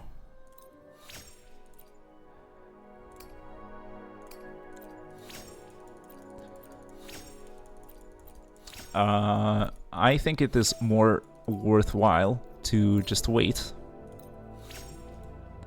and get more rewards after getting higher union level.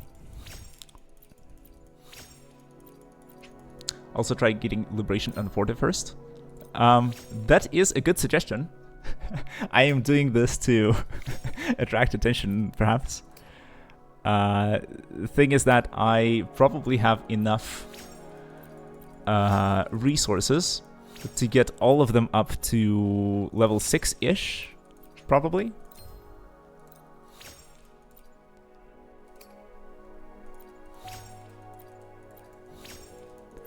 But yeah, ideally, you want to prioritize the correct skills as well to get the most bang for your buck. But if you're like me and you have a lot of resources saved up,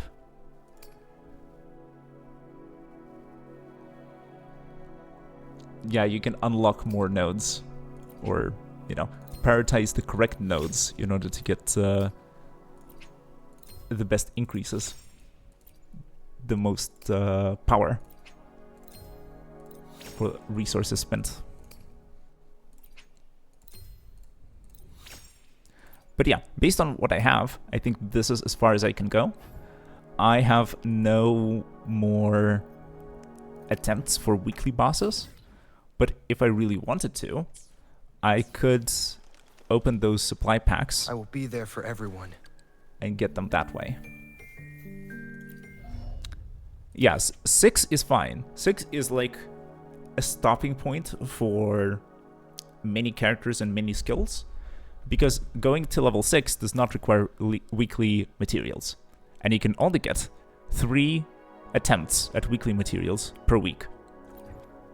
And this was the biggest bottleneck for me building Rover.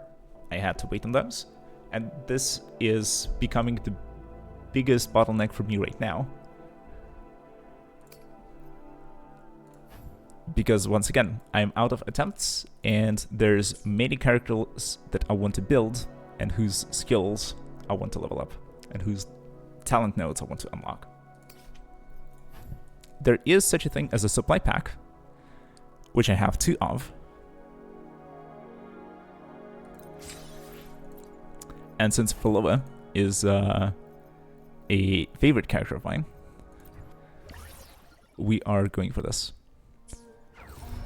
I will just synthesize as much as I can, and then open boxes.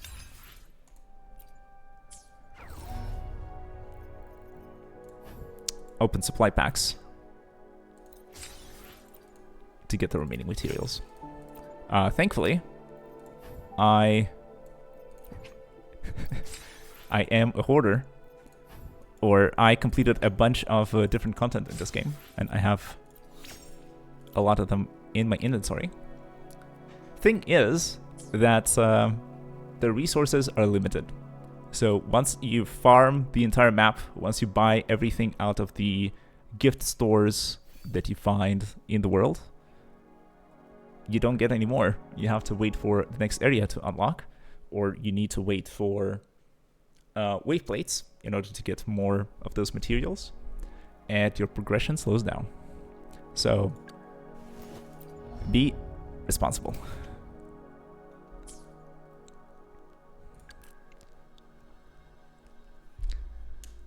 Yeah, eventually I want to completely level out everything to 10 on my favorite characters.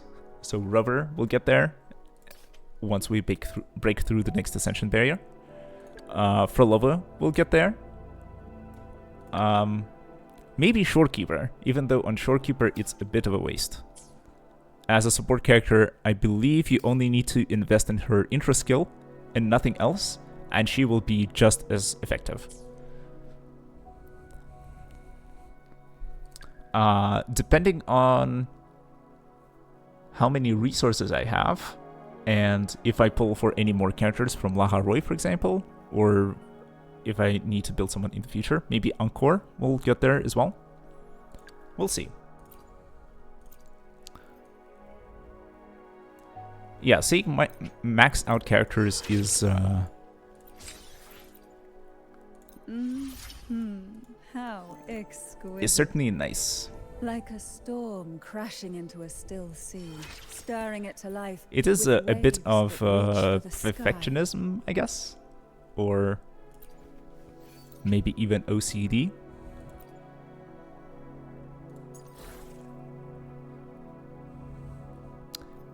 But it's fine.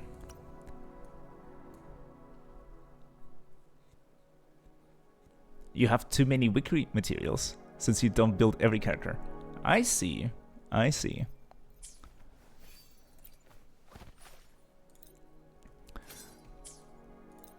Well, well, well. Okay, I want to look up Cantarella.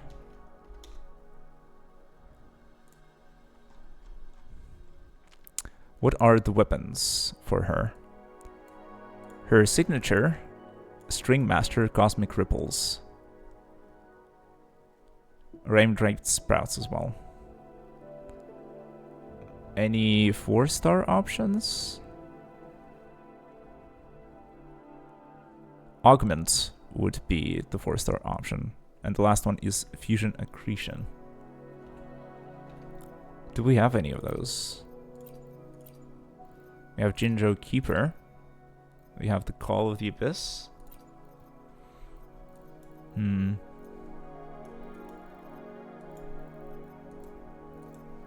Who's this? This is Bu Ling.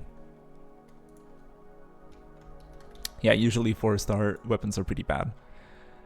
Yeah, and starting out, I only had access to 3-star weapons, and it was rough out there. I have to tell you.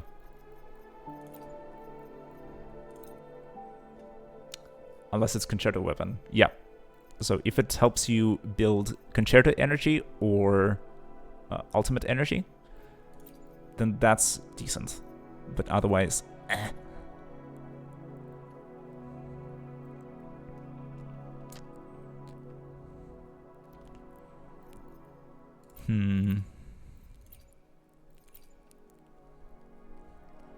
Call of the Abyss could be a choice.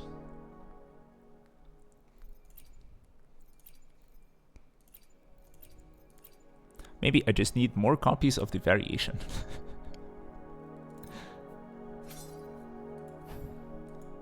That way I can please everyone.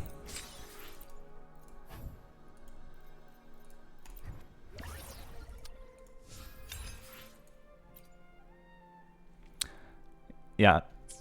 Lower rarity weapons miss crit rate and crit damage, exactly as Darkness says, and they have less attack. Yep. Exactly. Exactly. In this sense, the weapon banner is pay to win.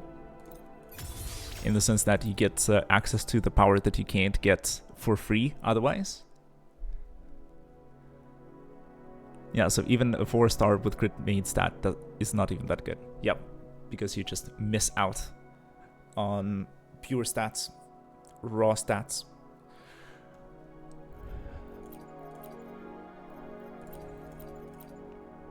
I won't be able to compare anymore, but yeah, the 4-star weapons, I guess, are more universal.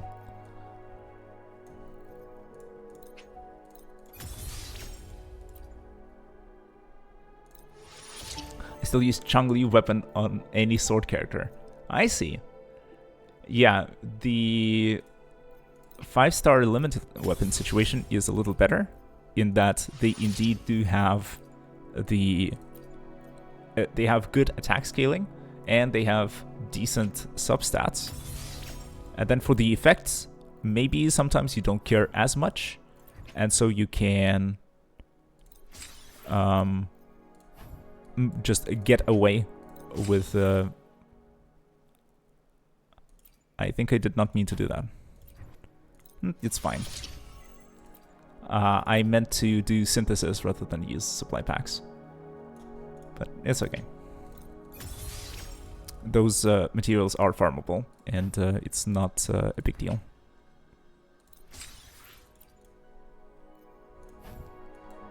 Most characters can't use those effects. Yep.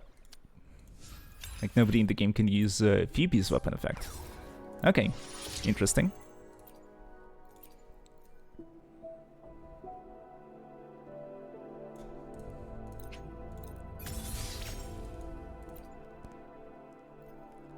Also, let me see. Am I making a mistake by leveling up another variation? Do I need 2 copies or 3? I probably need 3 because I want to give 1 to Bu Ling, 1 to Verena, and 1 to Shorekeeper. And then spread them out across the teams. 2 is enough? Okay. For Whimpering Wastes. What about the tower? For the tower you can hand weapons to different characters. You can always swap. Okay, well, in that case I have 1 extra, so that I have to do less swapping. That's fine. But also, it's my mistake. I should have been paying more attention and have been more careful with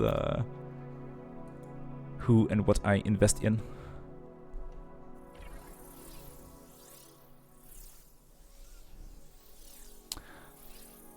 Yeah, I probably need to sit down and figure out my teams again.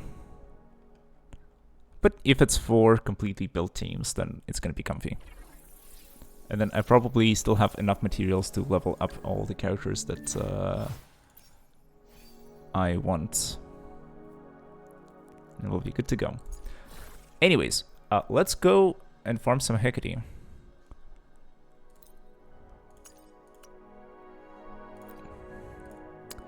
Is there a button that allows me to just jump to this boss?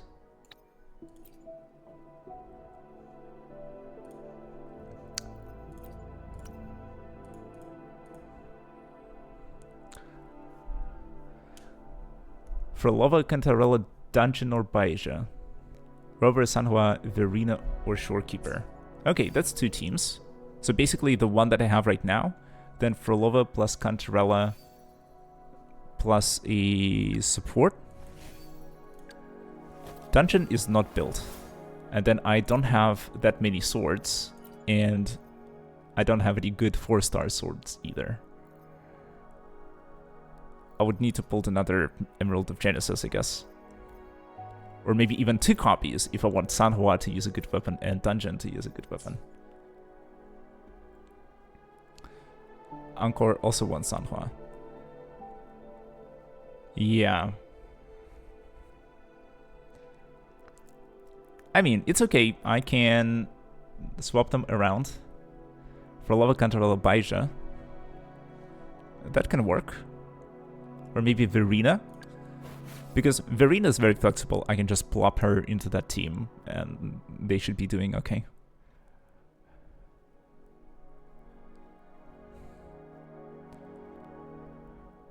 Rover, Dungeon, Verena, or Shorekeeper. Let's pair up Rover with Shorekeeper. And then Angkor, Sanhua, Verena, or Shorekeeper. Okay. Let me add them as teams. Let's do a quick setup. Like, remove everyone. I also want to use Bulling. I think Bulling can be fun. Though I don't have her built. So, we are gonna have Angkor, Sanhua, and Verena, for example. Then quick setup. Rover, Shorekeeper, and Dungeon, you say? Where's Dungeon? Here.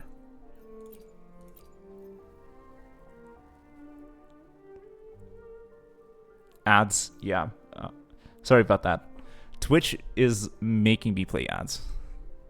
I really don't have a choice. There's no option to turn them off. So thanks for bearing with me despite those.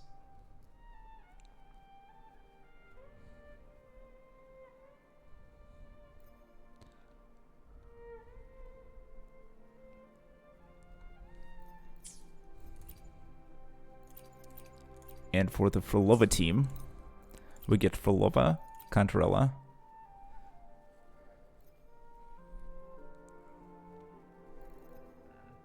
and then who's left? Could be Bulling or Dungeon.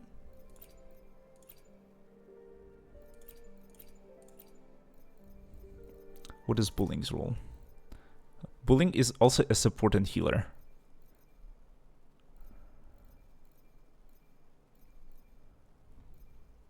So now I'm kind of low on sub DPSs, I guess. Concerto efficiency, concerto efficiency. Damage amp, coordinated attack, damage amp.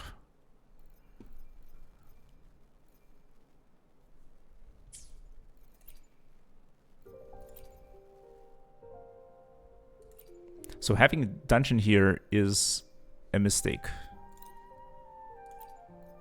Or it's unnecessary.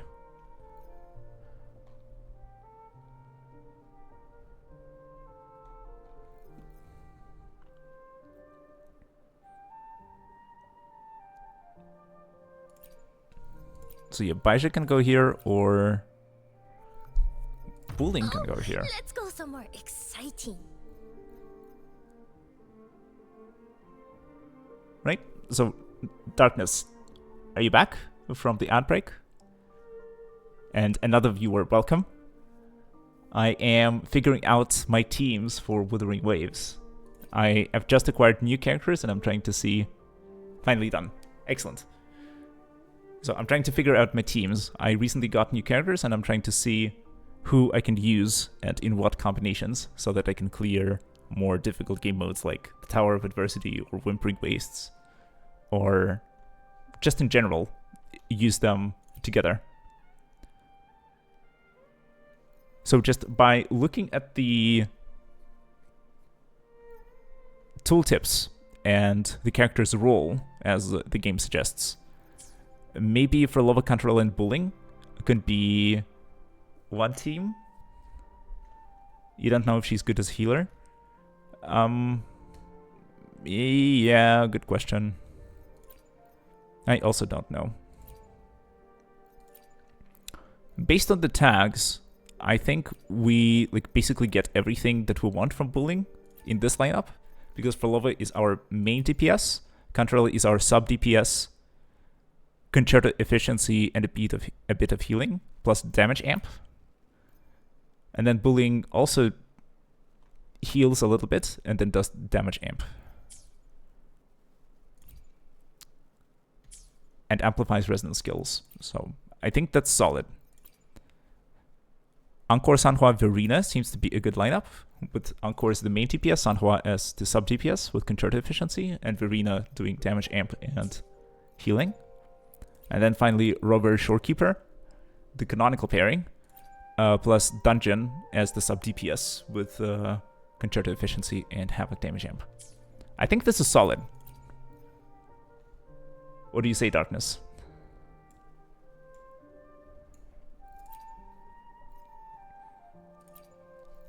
I think this is like 3 solid teams. And then Rover is basically built. I can level up the echoes and optimize them a little bit more, but he's in a very good spot. Shorekeeper is also in a decent spot, and then she's a support. Encore is decently built. There's some more I can do there, but it's okay. Sanhua is also in a decent spot. Verena is a support, so it's okay to keep her lower level. Phrolova, I'm just got, and I'm in the process of building her. Controller, I also just got, and she will be the second priority after Phrolova for building her. And then Bullying as a support is last priority. And then, yeah, as Darkness says, we can try her out. I also haven't played with her, and I don't know how well she performs. I could maybe look up some websites that do calculations and show like percentages. For the time being, I could use Baisha indeed, because she is Show me the action. already somewhat invested. I have some investment in her. Adventure? Why hesitate if you She's know like level what you 50. want? I can give her a copy of the variation, perhaps. She has like some echoes, she has some talents, so like it's doable. And yeah, the only thing is that I don't have Baisha at S6. She's only S5. And I don't think I want to get more stuff from the shop. Where was this? Yeah, here. I don't think I want constellations. Not Baisha Bullying. Okay. For Bullying, I have her at S3, I believe. Where is the gal? Tell me, what bothers you? Yeah, so she's S3. Look at her, S6. Okay. Almighty Form Lord of Thunderspell. The Thunderspell Heaven, Earth, Mind state now grants 50% resonance skill damage bonus to the active resonator in the team. Okay, so do I get this right? She like creates an area on the ground, and it buffs your active character, and they deal more resonance skill damage. Super big. Yeah, like 50% damage bonus. I mean, sure, it's only to the resonance skill, but Phrolova just spams that all the time. So that looks extremely valuable for her. But I don't know. I don't think I want to pull the gacha just to get Bullying to S6. I feel like it's a mistake. It's a mistake. I definitely want to level her up, and I wish there was a way to like mark characters as like important. Steel script flows, chi pulses through. Now, As like someone that you are guided from above. invested in, sort of one of your favorites. I don't know yet, but that's good. No, don't do it. Yeah, yeah. I think that sort of pulling more on the gacha is a bit of a mistake for 4 characters specifically. And then, like, sure, I noticed a pattern where for 5 stars at least, you getting the character is big. Then the biggest upgrade in terms of resonances comes from the second one. And then if you want to maximize them, you want to get all 6. Maybe something similar happens with the 4-star characters as well.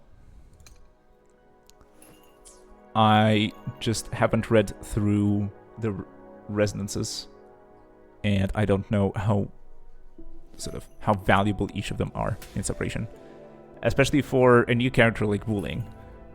I could maybe remember it for some of the old characters, where for Sanhua, for example, specifically, getting a 6 is big. But I'm far from that.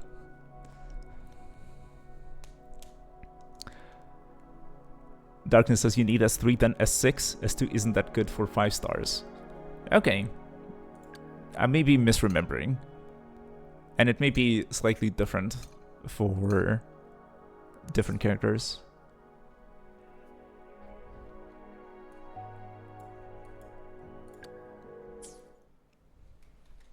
Let's see. Time for another adventure?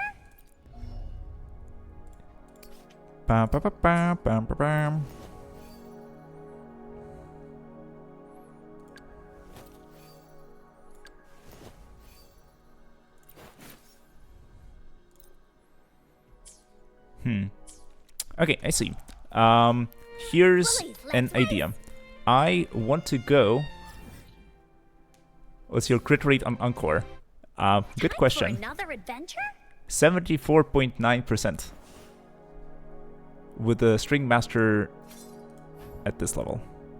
I could probably level it up more. I don't have any of these materials left.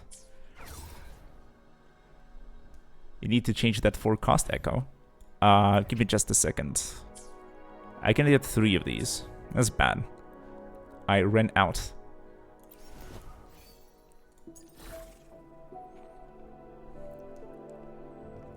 Weapon gives too much CR? Okay. I mean, before I used to run her on variation. So now with variation, I have 48.3% crit rate. And a lot more energy regen.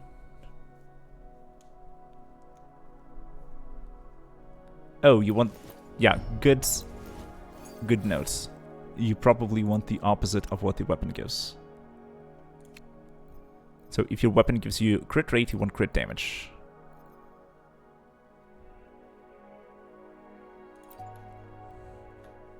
Yeah, that makes sense.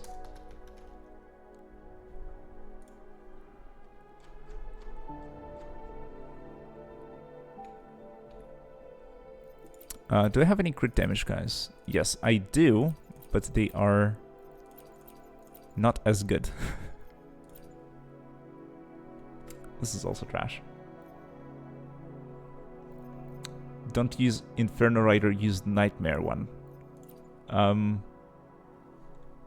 What do you mean by that?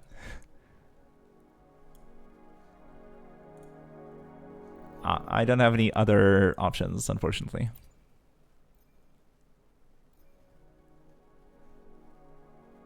I guess I'm using the correct one, right? Because this is the Nightmare Inferno Rider.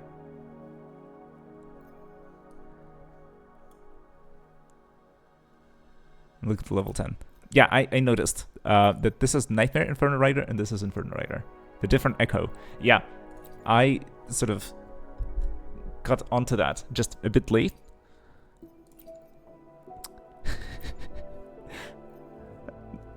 I mean, you have to agree with me there, but that they look very different, that they look nearly identical, and it's hard to tell. Nightmare is always better. Okay. Is it because it has a different skill?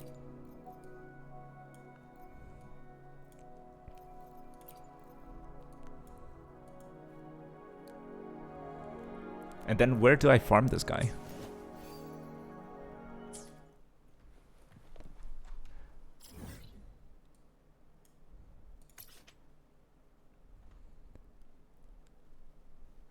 For all echoes, you need to use that echo skill to get. Could you elaborate? Yeah, for now, I'll just head into the Hecate boss fight and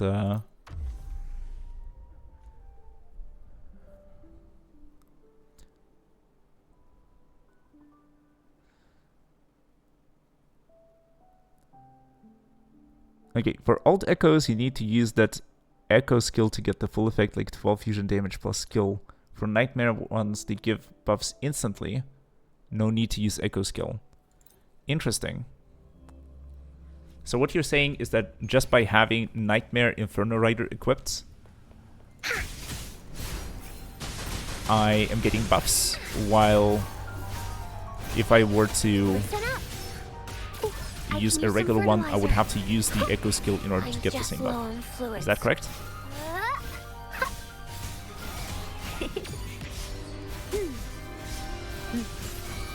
Stay behind me. Like frigid depths. Yeah, okay, excellent. Got it. Yeah, thank you for the clarification. It's, it wasn't easy to see that there's a difference. And it was even harder to tell that there is such an important difference. Into Wooly's belly you go! Yeah, some echo skills are indeed very long. You're it! Leave it to me. Me? Alone! I'm just low on fluids. Photosynthesis. Luminous energy. Yeah, never played this team before, so the gameplay is not going to be perfect. Shackles be gone. Maybe for the sake of speed, I should have just gone with my original team. Here comes Encore! This is so much fun! You're in for it now!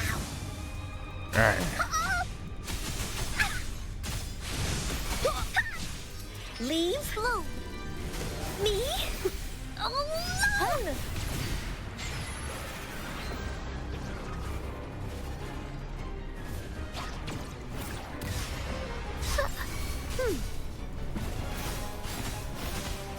Roll for me. I can use some fertilizer. You can also farm Nightmare Echoes for cost. How do I do that? Frozen blockade. So is there like a Nightmare version of Hecate I can find somewhere? Wooly's attack! No one picks on Encore's friends! Oopsie daisy! This is so much fun! Kill this one and exit. Okay. Wooly sense is tingling! Oh yeah, it's a two-phase fight. Leave it to me. I always forget. I'm just low on fluids. Bask in the sunlight. Listen up, fruit of evolution. Stay behind me. My oversight. I want to keep attacking, but with Rover it is much easier to parry. With San Juan, not so much. I won't back down. I'm just getting folded here. Shackles be gone. Oopsie daisy. This is so much fun. Yeah, using Encore instead of my built Rover was a mistake. To Wooly's belly you go! That didn't hurt at all. Leave alone. Me? Alone! Yeah, they have very different parry timing, that's true. I can use some fertilizer. Photosynthesis. I'm just low. Now I'm super dehydrated. Life is in everything. And then Now I'm super dehydrated. parry is what I find the most challenging. Because Stay behind me. yeah, like there. Suffering transcends. God damn it. Because it's also about like the frequency of attacks. You're in for it now.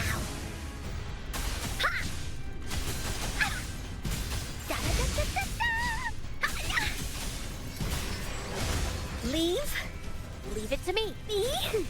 Alone! I'm just low on fluids. Grow from the fruit of evolution.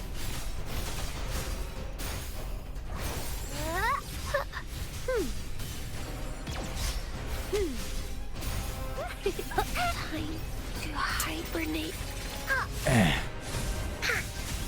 Yeah, this is going poorly. Oopsie-daisy. It doesn't help that I am keeping an eye on chat. Didn't hurt at all. That was a parry. That was No a parry. one picks on Encore's friends. Here comes Encore.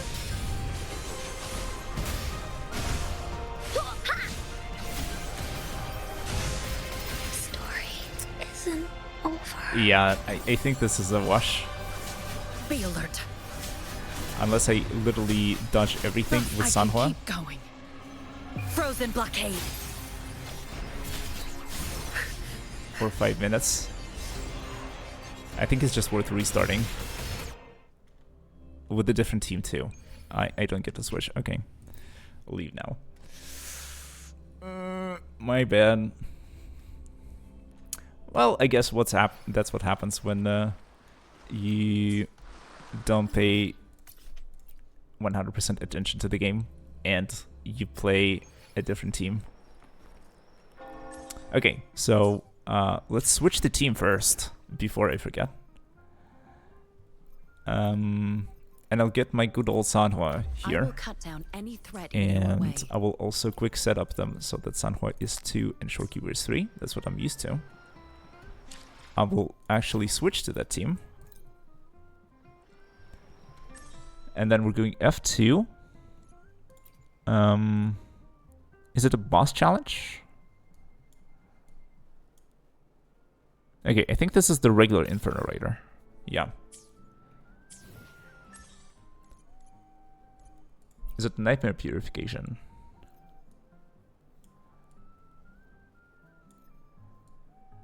There's a Nightmare Hecate. Kelpie, Inferno Rider. Okay.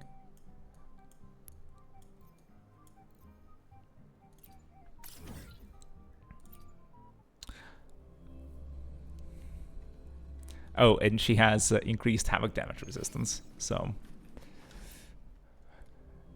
that's it. Okay, Caution let's see. is What advised. is the difference? Loading. Oh, look, when I'm playing a character that I'm actually used to, I can dodge in time, and I can even parry if I really want to.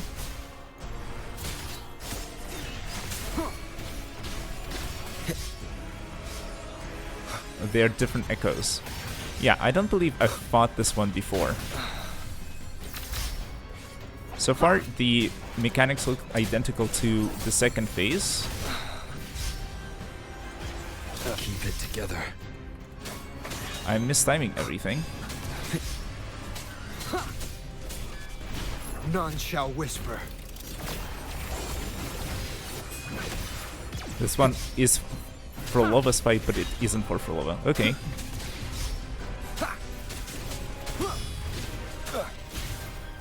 But how can it be that Inferno Rider and Inferno Rider are okay echoes for Encore, but One with the then sound. Hecate is an echo for Phrolova, Leave it to but me. Nightmare Hecate isn't. It seems strange. Loading. Yay. Diminish. Stay behind me.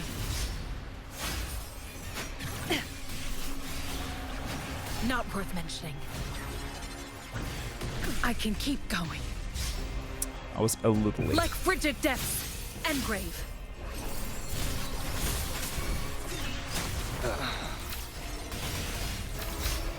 Down with the curtain. Oh, this Hecate is on Phrolova's set, and the other Hecate is on Empyrean Anthem. Different set. Okay. Leave it to me. Oh, you restarted immediately. Wow. You just absorb the echo and you go again. Okay, let me just double check so that I understand. This echo is Dream of the Lost, so this one is correct. And if we switch the map to Rinascita, can I see the echo, please?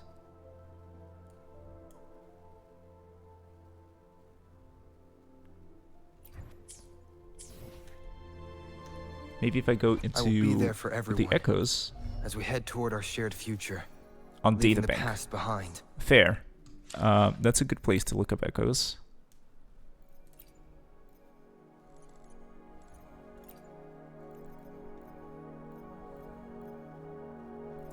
So it's one of the forecasts.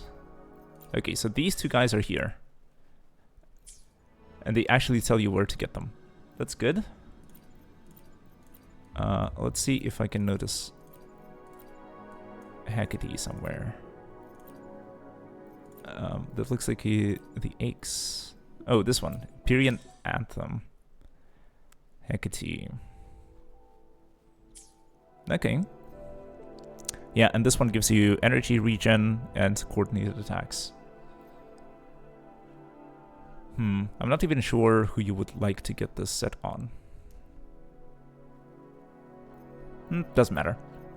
We want Midnight Veil for our girl Cantarella, and Dream of the Lost for Phrolova. And this is the boss fight that we need to farm to get the correct echo. I will be For there for Jeje, everyone Yinlin, as we head toward our shared Cantarella. future, Okay, leaving the past behind. thanks. Let's see.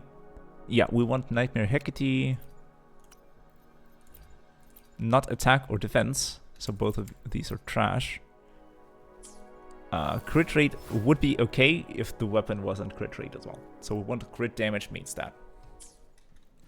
Speaking of which, I will be there for maybe in my backpack I can actually I can get Hecate Havoc Eclipse. This is a random echo item. Supply chest, random echo item. Honestly, I should probably just open all of these.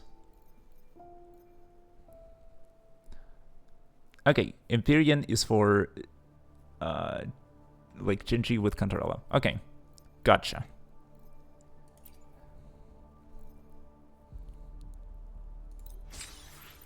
Yeah, I'll just open these boxes because may as well. Oh, choose one. I don't want to choose. I don't want to choose. I want to get all the random stuff. Oh, we can get the correct one here. No, we can't. Okay, let's pass.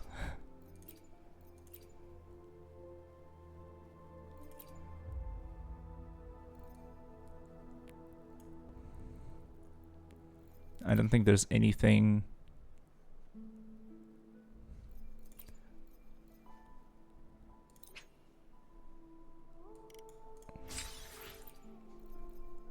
Here.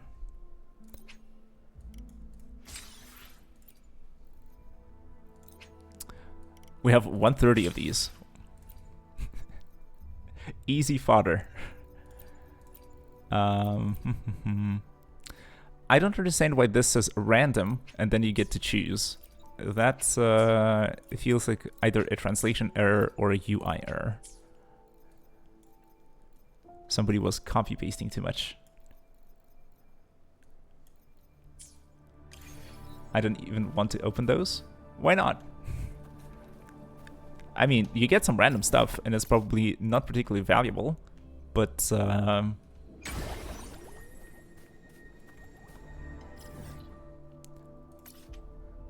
those are guaranteed echoes. Oh, you mean the ones where you can actually choose the echo that you need? I mean, I think it's a good idea if you actually need one of these. 1,200 echo boxes. Wow. I mean, here's your materials right there. So if you are ever in need of some echoes and you don't want to go farm them, you just use those boxes and you get an influx of those. And then you can re-roll them into something that you actually might need. But yeah, right now I don't need a regular Hecate for any of my characters. So it's a no.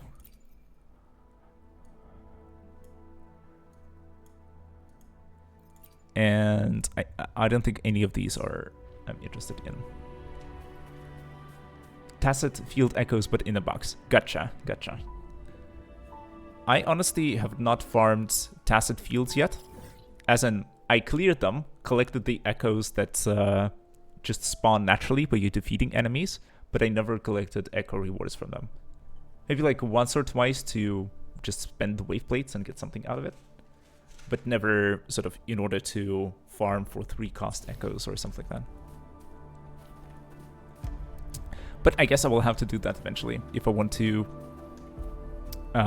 sort of now that I have 3 teams set up, I will get them leveled up in terms of character levels, weapon levels, skills, and then I will get on farming echoes, including tacit fields and overworld. But right now, I want to take a very short break.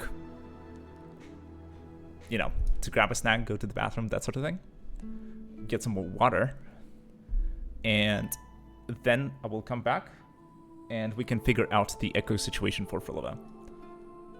Certainly gonna get the Nightmare Hecate, at least 1 copy with the crit damage main stat, so that we can level it up to 20 or maybe even 25 if the sap stats are decent. And then I want to try using Phrolova in actual combat and see how she performs, even if she's not at her maximum potential yet. But gonna take a break first, and we'll come back with that.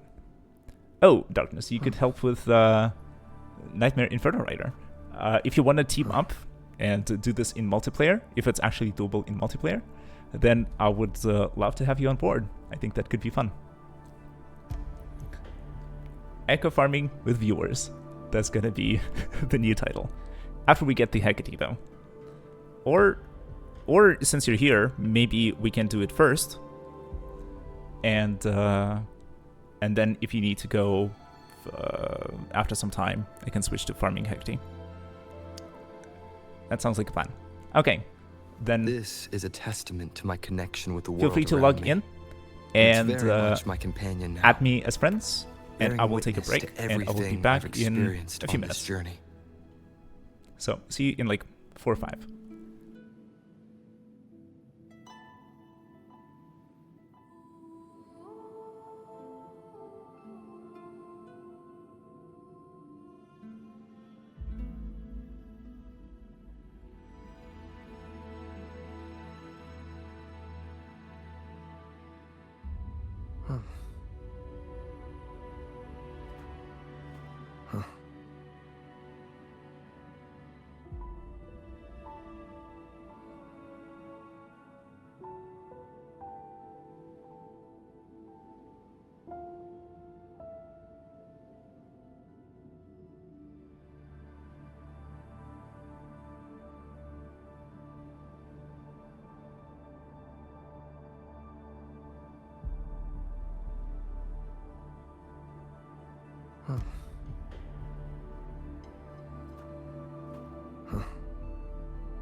This is a testament to my connection with the world around me, and it's very much my companion now, bearing witness to everything I've experienced on this journey.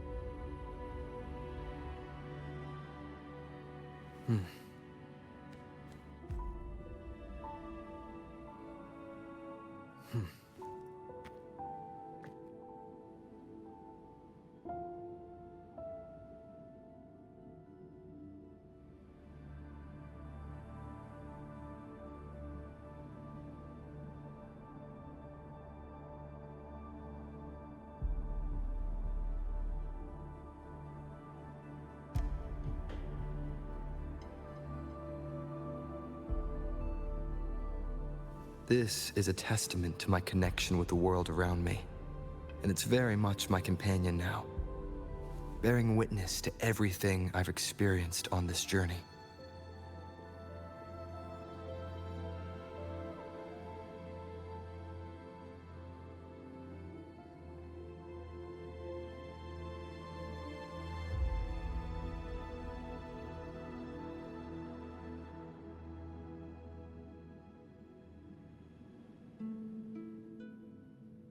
This is a testament to my connection with the world around me, and it's very much my companion now, bearing witness to everything I've experienced on this journey. I am back. And ready to grind. Let me update the stream title real quick. And if any of the viewers are around, we can farm echoes together.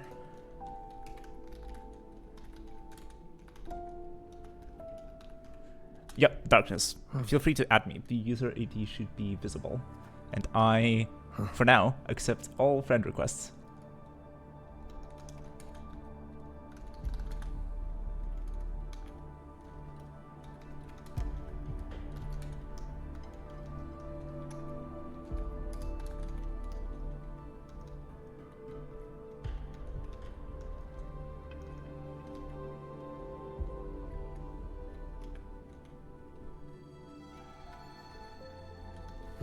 So, I think a good title would be, let me know what you think, Darkness.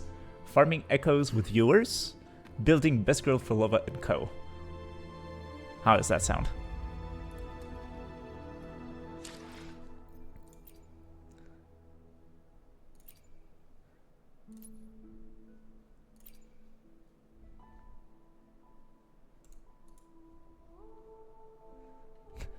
Sounds good?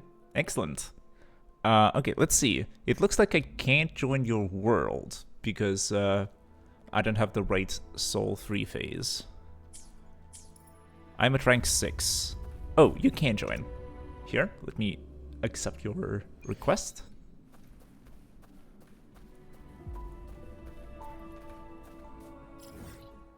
Yeah, you are higher level than me. And so you can join my world, but I can't join yours. Nowhere to hide. But perhaps in a few weeks, if I keep on the grind, maybe I can reach the next one. Oh, cool. Hey, yeah.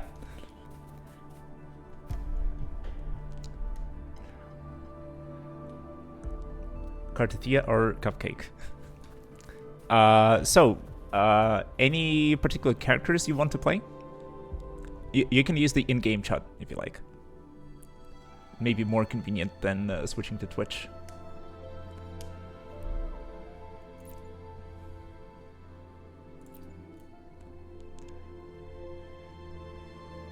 So, any characters you want to play? Anyone you want me to play?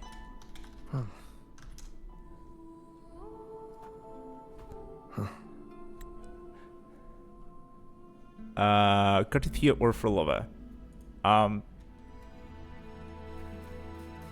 That is up to you. Sure. Both sound cool. Whatever you like. I think for the sake of efficiency, I'll probably stick with Rover and Sanhua. I think they are a decent pairing for one, and for two, I think they're the characters that I have the most investment in, so they should be able to carry, assuming I don't play terribly. And then I think they synergize decently with quite a bit of the cast. Shorekeeper would be good. I can switch to Shorekeeper. That is a good idea. Understood. Yeah, let's switch Sanhua for Shorekeeper, and then we have a support. And then I think there's a mechanic where I can tap 3 whenever Cartiphia's icon glows, and that will perform our intro-outer skills. And you can do the same. Okay, I need to go to Inferno Rider. To do that, I go F2, Nightmare Purification, scroll down to Inferno Rider, go Fast Travel. I honestly wish that it was possible to do fights like Nightmare Hecate and stuff like that, but it looks like in co-op, you can't do domains of any kind. Oh, you're in. Still don't know how Outer works in co-op. Well, I guess we'll find out. Well, I guess we won't find out. Revealed at last. At your disposal. Loading. I mean, it's good that he respawns very quickly, but you're nuking this. It's not even close.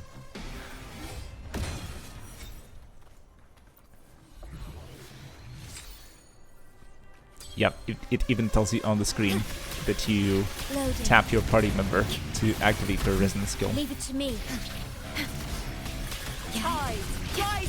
A 6 is good for farming it. Yeah, I mean, like, max investment is max investment. And then you are over-leveled for this, too. Because you are level 90, I assume, and this guy is only level 75. Sweep all away.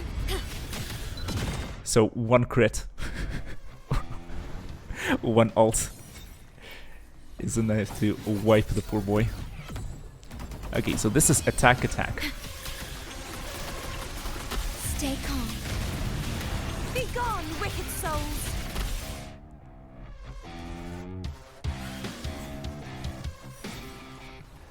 Repent. For silence beckons. For silence beckons. Hello, new viewer. Hope you're doing well. We are here farming for some echoes. Nightmare Rider together with Darkness Ahead. If you want to join in on the fun, if you also play Wuthering Waves and want to join in on farming echoes, just let me know.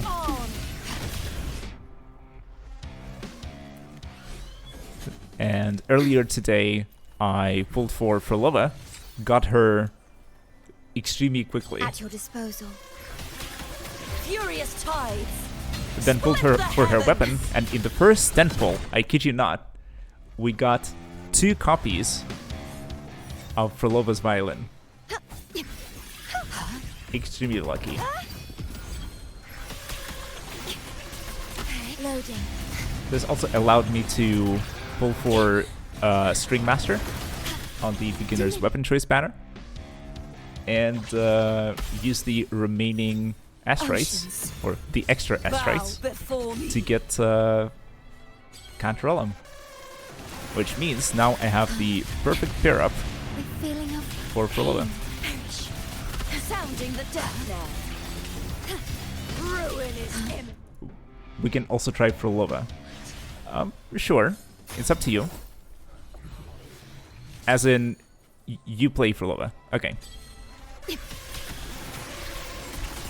Phrolova, well known for that AFK playstyle. Can be even faster. I'm fine with anything.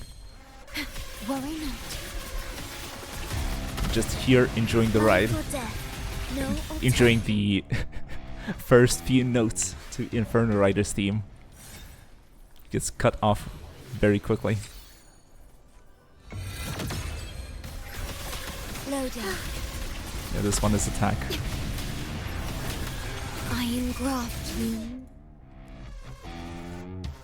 Yeah, since my level is a lot lower than yours, I will just play support and put up the field and press your intro skill whenever it's available. Leave it to me. You loading.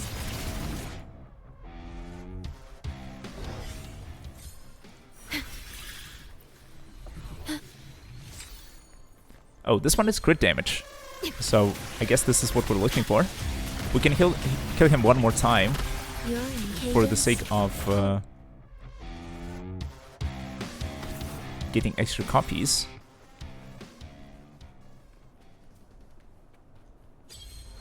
Well, not maybe Ultra? Endure and defy. What do you mean by that? Am I messing you up by pressing Ultra skill?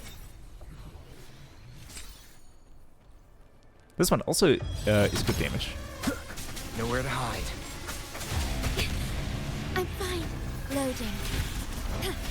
E or Liberation? No, it's just useless? Numerous Okay. vulnerable. Prepare a tribute.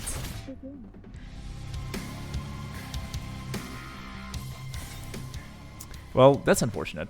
Because honestly, At your disposal. Loading. both in Wuthering Waves and in Genshin, there are Activators ready. the, what's it called, the multiplayer, Diminish. the co-op features, but they are pretty lackluster. So the mechanics are a little scuffed and you can do only very particular things. So I really wish that either they Loading. maybe put in a little bit more work into it to make it more exciting, or maybe scrap it and focus more on the single player experience more. I'm not sure. In war with time. Where's You can try on site to get good echo. So do you literally want to continue farming while I'm over here rolling substats? at your disposal? Stay calm. I think I want to be in on the action. Even if I'm helping just marginally. Of pain. I can farm, but I also want to farm. Okay. Okay. At least I'm helping, Loading. hopefully. Cadence. Hold. Okay. Just go a bit far.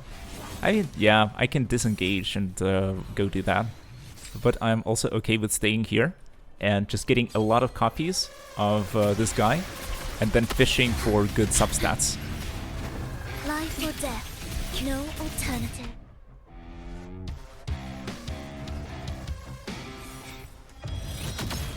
Boom. But you have to say that Phrolova's animations are just amazing. We will. Together. Simply wonderful.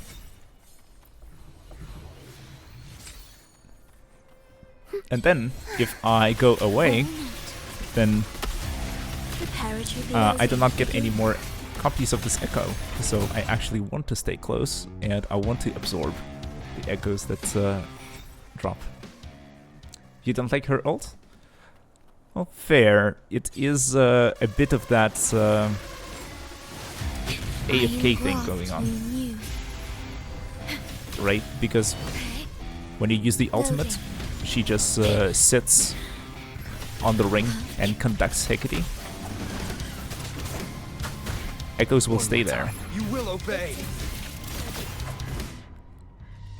They don't disappear. So will there literally be like 10 Inferno Riders if I don't collect them?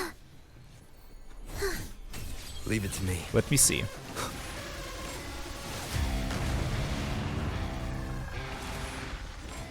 Yes, okay.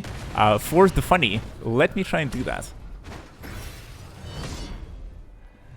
I will stay back, and I will just watch the fight unfold from the sidelines.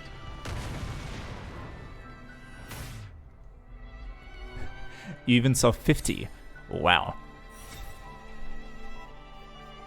That's insane. Okay, wait a second. When farming Uniboss. Oh, yeah, okay. I just thought that the echo disappeared for some reason. Because when I stood further back, the echo was not visible. But yeah, now there's 2 Inferno Riders. And from afar, I can see the fighting. Though, yeah, the echo does not render anymore, but I can see the boss fight going on. And then I get these effects whenever it's complete.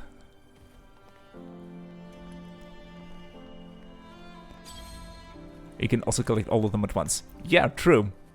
Since they made collection AoE, where you throw out your gourd, and it collects all the echoes in a certain radius, I will just be able to get all of the echoes in one fell swoop.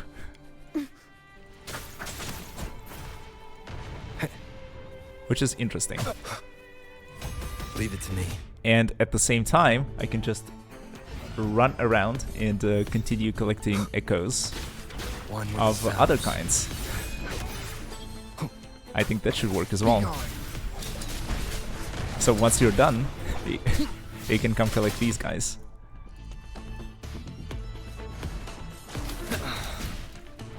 Keep it together. Yeah, this is really scuffed, I have to say.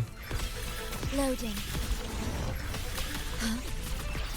Where there's like literally 2 very different fights going on. And I am getting interrupted whenever you kill another instance of the Inferno Rider.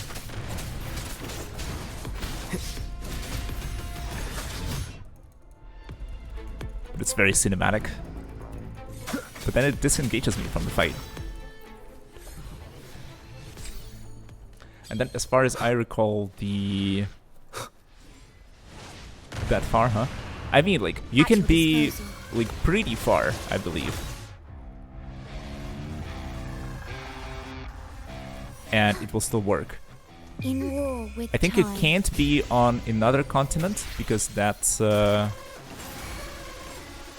makes it so the materials disappear, and maybe the echoes as well. But some things have unlimited range.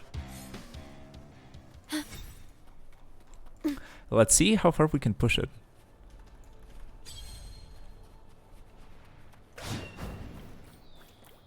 Yeah, I did co-op with a viewer only once. In Wuthering Waves, that is.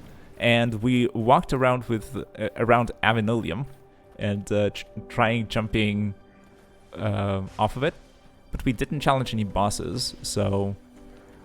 At your disposal. Loading. So it is very cool to try and test the co-op features this way. Because it is a very, like, weird system. One with the sounds. It's like... Endure and defy. How did they decide to implement things this way? Why did they decide to put in a co-op system in the first place? Was it because they were inspired by Genshin Impact and they just took the features and decided that, okay, we gotta have that as well?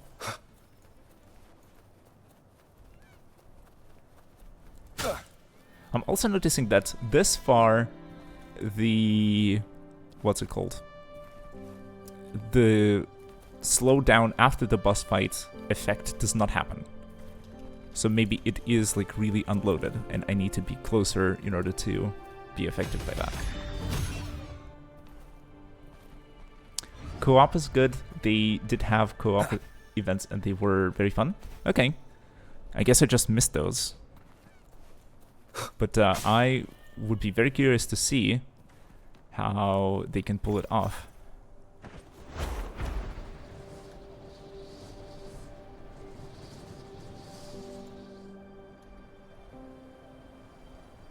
Like, imagine co-op holograms. Yeah, just like fighting bosses in co-op. Like this Inferno Rider, but more. Leave it to me. Life or death.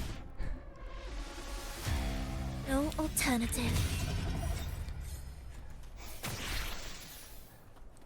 Like, challenging.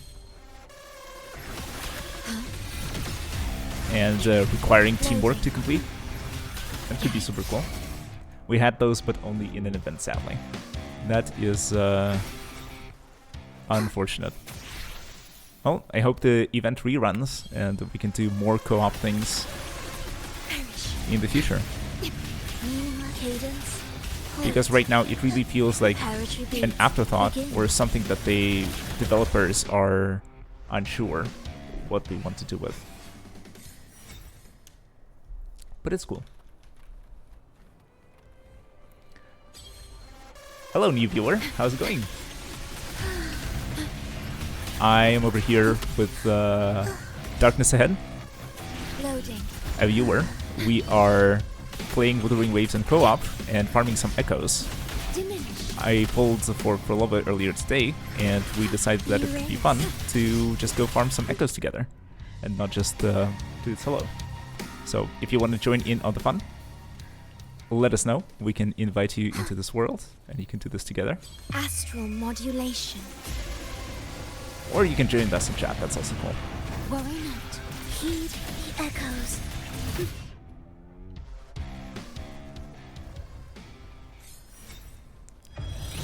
But yeah, it's very funny to see so many copies of the Inferno Rider just there. I imagine you can achieve something similar in single player as well if you just don't collect them. And then just collect them all at once when you're done with the farming. But it's also cool to, I don't know, it's somehow more interesting to collect them one at a time and see if you get the correct substat. No alternative. And then you can just go level it immediately, roll for substats and things like this, and then immediately see if you get an upgrade for your character. But this way also has its charm. Loading. Darkness said, from what I heard, they will update or add something for co-op in 3.0. I think there are still limits, though I'm not 100% sure. Okay, we can test it. When I farmed Dragon for someone's brand. Who's Dragon? Dragon these nuts? Got him? I didn't collect any echoes, and after at some point they disappeared. Yeah, maybe there is a time limit on collecting those. In war with time.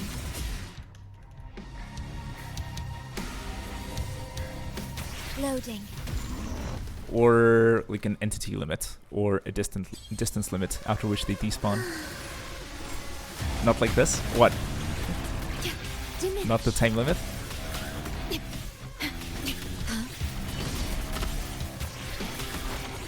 Could be the distance.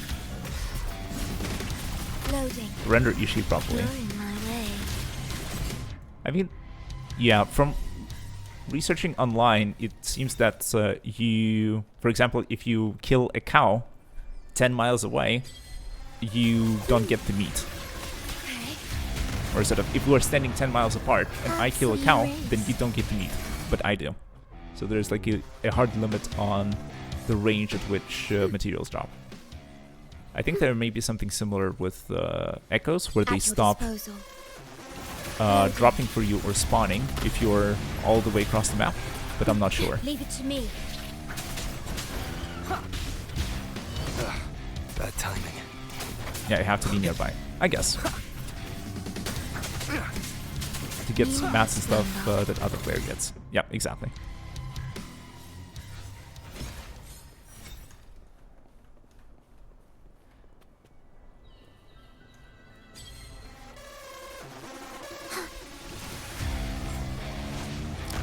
I also wonder, I think you can get several copies of the same character if you're piloting one, I can pilot the other. I think that's doable. Let's see. I will be there. Team? Oh, I'm in combat suddenly. God damn it. Let me stand over here or something. Challenge complete. Yeah, now I can switch the team.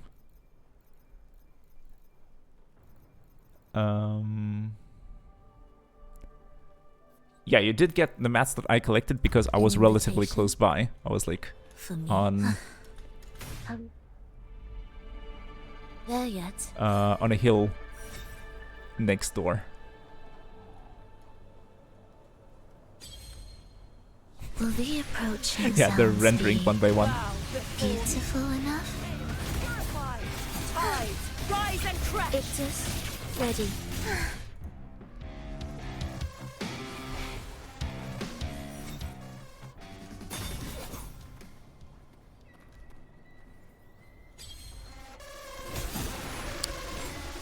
Also, it's cool how We wither together. different the characters are in terms of visual design and personality. Like, there's lots of variety here in Wuthering Waves. I feel like in other games, Absolute. it's a lot more No alternative. The homogeneous. soul, never entombed. Repent. For silence beckons.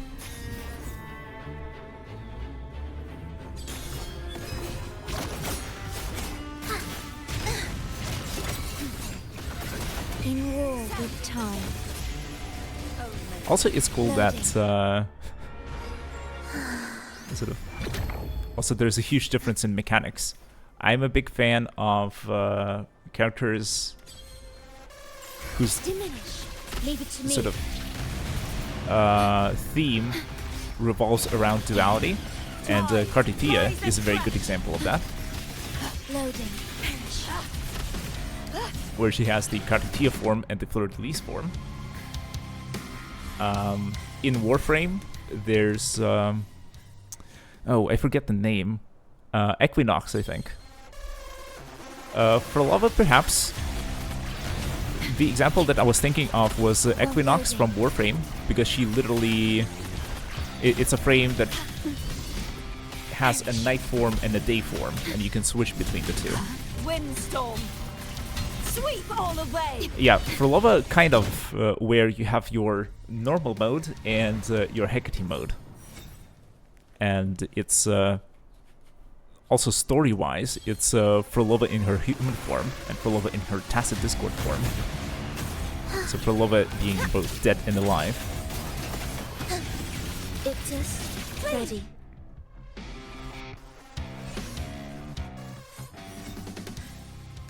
So there is some of that here as well. So I really jive with that sort of theme in character design. And even though you could say that, oh, both of these characters have some form of duality going on in their character design, the way they're executed is entirely different.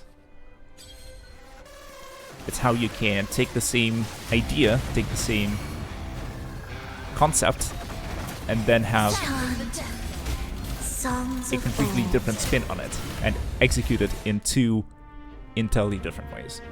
That's very cool.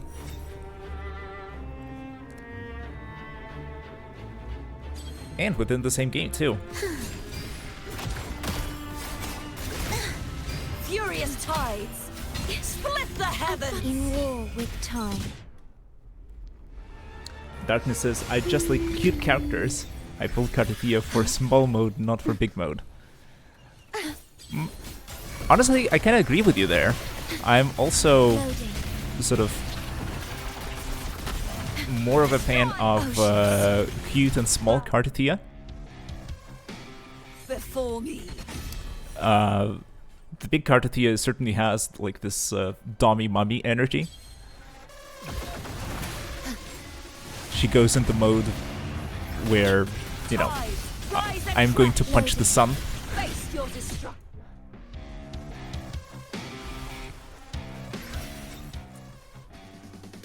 But as I said with the... At your disposal. Yeah, the nuke is extremely epic. Sounding the Like, it so playing as a small Cartothea and then the big fleur-de-lis, and all of it culminates in the massive nuke that also strips the color from the screen.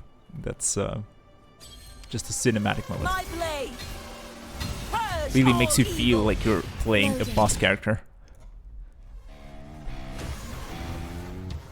Also, yeah, both Cartothea and Phrolova are playable boss characters. Imagine that. Heavens, descend. Mr. Bean. Symphony of life.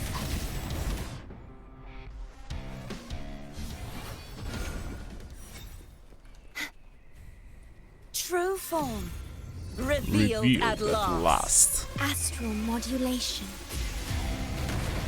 Just epic epicness all around. Tide, rise and crash. The tide. Anyways, Darkness, don't you think that we have enough copies of the Nightmare Rider here? And maybe it's time to collect the spoils of war and go level some echoes? Preparatory beat. Begin. Lol, sure. Okay. Then let's defeat this one. I'll collect the echoes, and then I'll go do some leveling.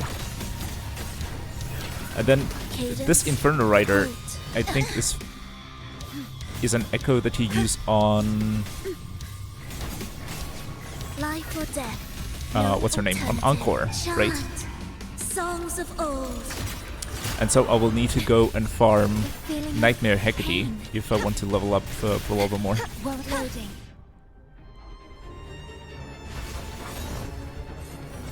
Okay, so let me do that. At your disposal. We're getting some crit rates. Defense, my favorite. Healing bonus. HP. I'm fine.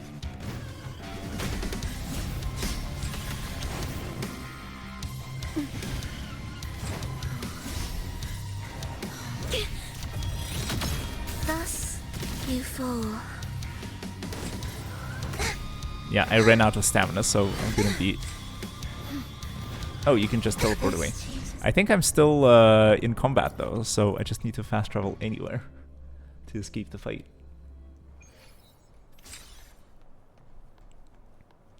Okay, let's see here. Okay.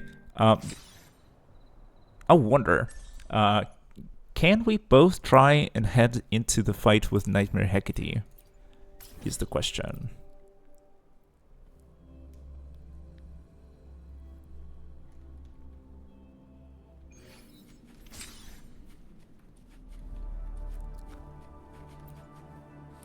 No. The answer is no. You also got 320 crit damage on Phrolova with her effects. Is it during her ultimate or because of her forte? I don't remember. Yeah, so like this is the biggest downside with co-op. You can fight anything on the overworld just fine, but the mains are a no-no. So even though Nightmare Hecate is basically the same thing as the Nightmare Inferno Rider, since it is locked behind a portal, you can't do it in co-op anymore. So, oof. Okay, so let's look at her for the after sound. Every after sound gives 1 CR. Mm-hmm.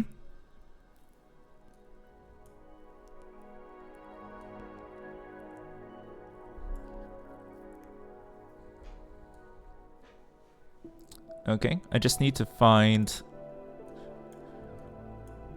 I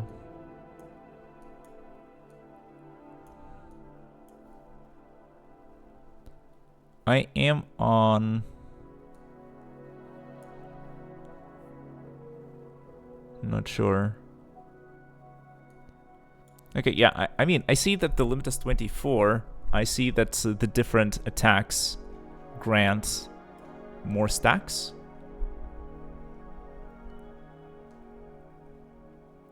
I just don't see the critical rate increase anywhere.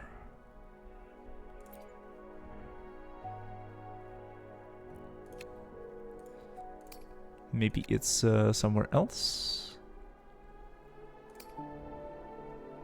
Skill damage, concerto regen, damage amp. The top one.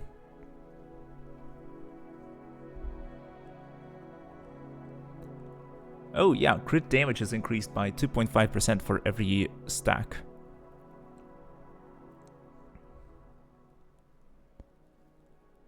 And then you can increase... Yeah, so the first 24 stacks gives you 2.5% damage, crit damage increase, and then you can get 100 more, but at a rate of 1% per one stack.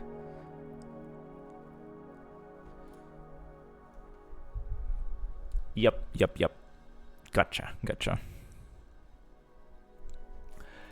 You really were not joking when you said that you read all the skill descriptions. I'm actually also a fan of that, figuring out how things are supposed to be played by reading the in-game materials. It's just that for some of it, like for example, when I was doing the event where you get to clear things with trial characters, in this tactical simulacra of Tune, you just get a team for free. You can of course use your resonators, but since none of mine are level 90, I use a preset team. And then suddenly, you get someone like Augusta, and you want to understand how to play Augusta. So you head into her skill description, and then you see this. And then you see this. And then I was reading this and reading this and reading this on stream while trying to complete this event. And I'm like, this is wonderful. This is very detailed and probably explains exactly what it does. But this looks like a Yu-Gi-Oh card to me, where there's just so much text and so much to go through and internalize and parse that it is not doable for me, especially on stream. Reading the card in this case does not explain the card. Maybe if you spend a bit of time like really absorbing this and maybe taking notes, then you can figure it out. But then no. And especially under time pressure of wanting to like get to the combat, get to the interesting part, get to using this character. Because in the actual play, even if I don't understand how to use Augusta properly, I had tons of fun. Her attacks looked flashy and impactful and extremely strong. And even if I had no idea what I was doing, still fighting the bosses was super fun. And I felt like I was doing great, even though I was not earning any good points. So objectively, I was doing poorly, but it looked like everything was going excellent. And so it's a bit of a shame that it is basically impossible to understand how a character functions unless you like really read deep into the skills or get some outside help.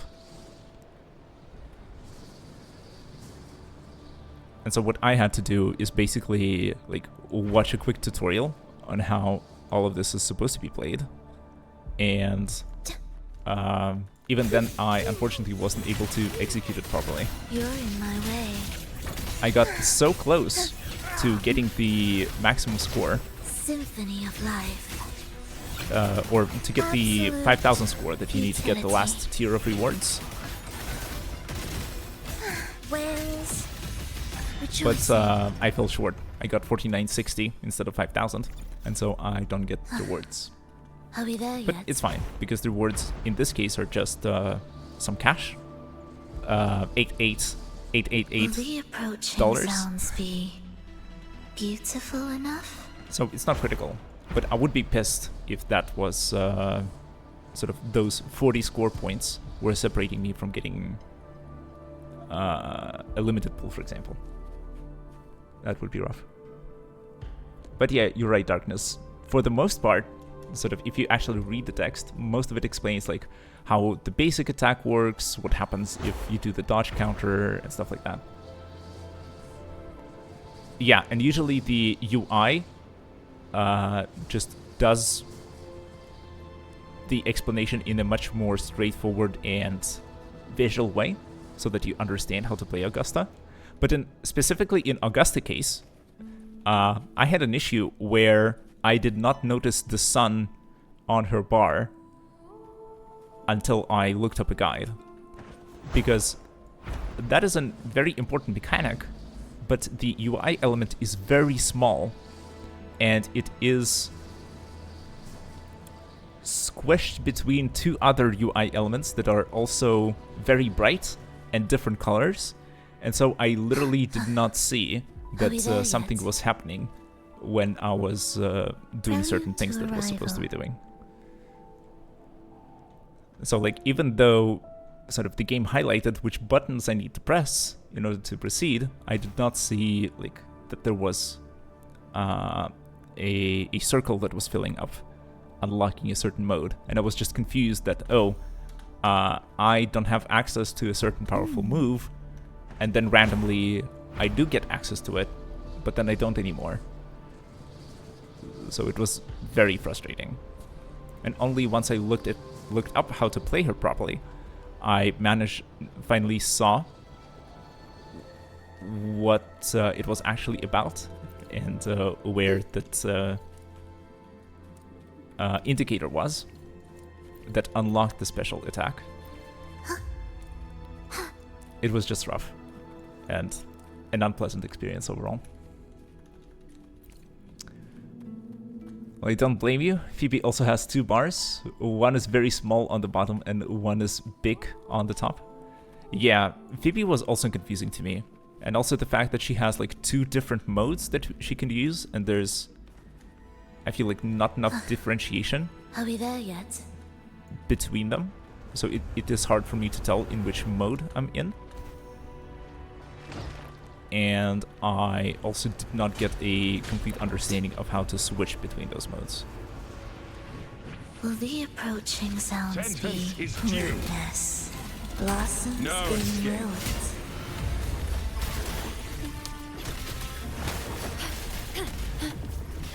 Yeah, so now that you explained the darkness, it is sort of, Loading. it is becoming clear that blue mode is support, yellow is damage.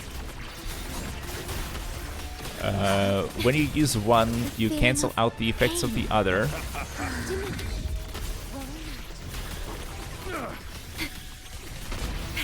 Oh, you have to wait for the bottom bar to fill up. I'm fine.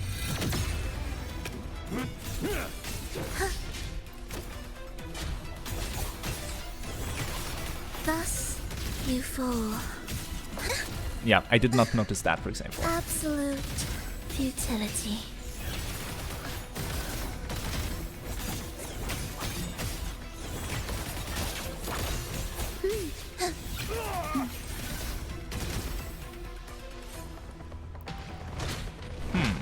If you use your forte quickly, there will be a cooldown.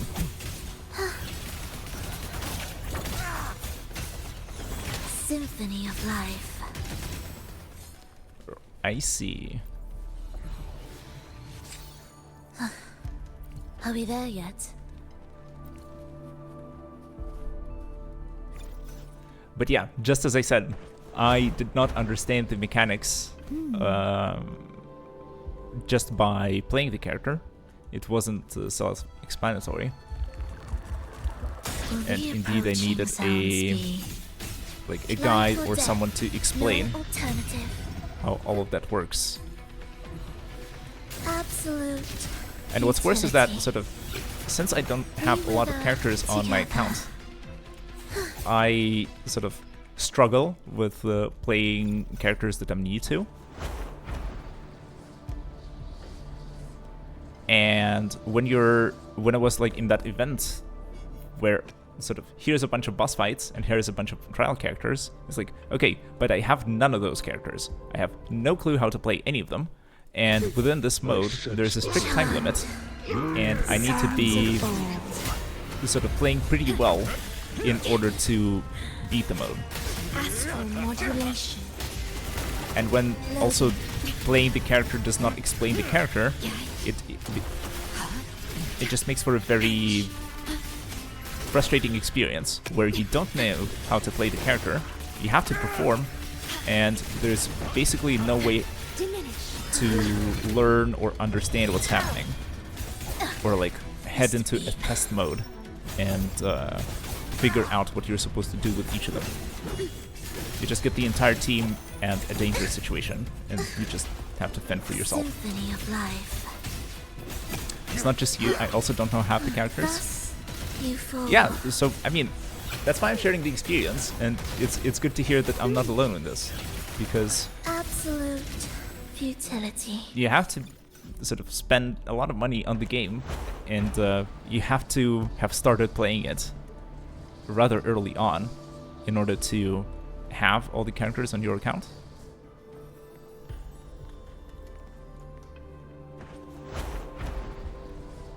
All characters are easy, but new characters are a bit hard.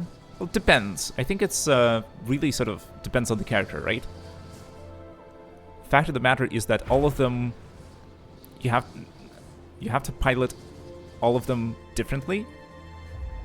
Sure, sort of the older characters tend to be simpler in their design, and there's a lot of like basic attacking, and the rotations are simpler. And some of the newer characters can be more complex in terms of their mechanics. But at the same time, as far as I understand, some of the newer characters basically play themselves. So there's not a lot of figuring out that you need to do, and you can just press the buttons that are glowing, and you'll do just fine. If not optimally. Are we there yet? Augusta Yona Galbrena seems hard for me. Yeah, and the last fight literally gives you an Augusta Yuna team. Echoes. And it's like, okay, good luck. First time player. Beat 3 bosses in a very tight time limit. Good luck. With playing Camellia so easy, you can probably play it in a Nightfall. Well, I hate to say this, but wouldn't that be in character for Camellia? To have you in a blindfold?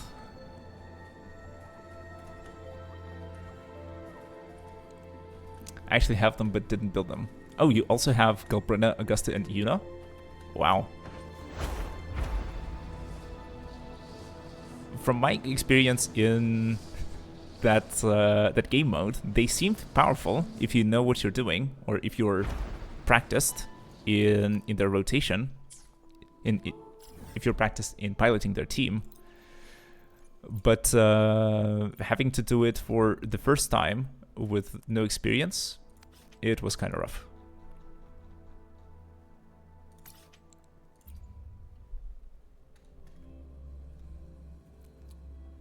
Yeah, when you pull every character, it is not just hard, it may be impossible to build all of them.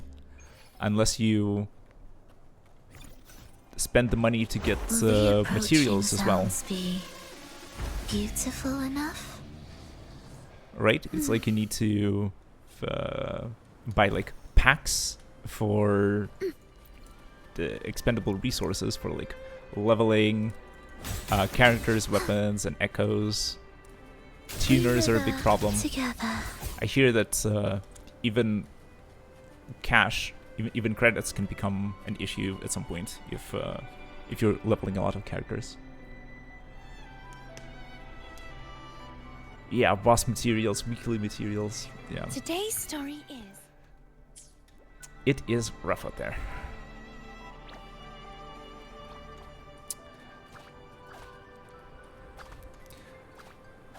But yeah, thanks a lot, Darkness, for joining me on this farm. Thanks a lot for all the copies of Nightmare Rider. I think I should probably head to single player mode and go roll those echoes and see what am I gonna get. And then I should probably go and finally farm Phrolova's echoes on Nightmare Hecate.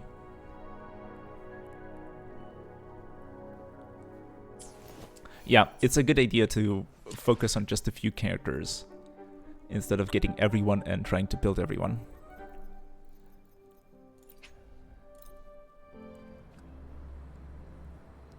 That is a very sensible thing.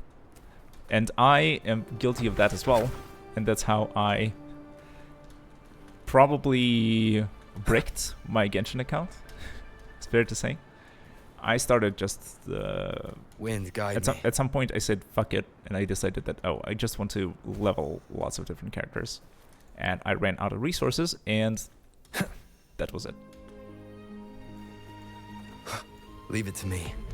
No more progression. One with the sounds. Unless I spend an obscene amount of time farming like, ley lines for basic materials, like EXP books to level up characters, and the cash for all sorts of leveling. And yeah, that's why in WoWA I'm being very careful with the resources because of that experience. And also because I understand that, I will be there for everyone. Even if I level up all of the characters on my roster, leaving the past I behind. will only be able to use 3 of them at a time. So, what I could do instead is rather than spreading myself thin, I can just focus on the team that I enjoy using right now, in this moment, and then slowly build up the other teammates. Yeah, and you're right, Darkness. Building characters in WoWA feels a lot easier compared to Genshin. Even more with the new 3-piece plus 2-piece system.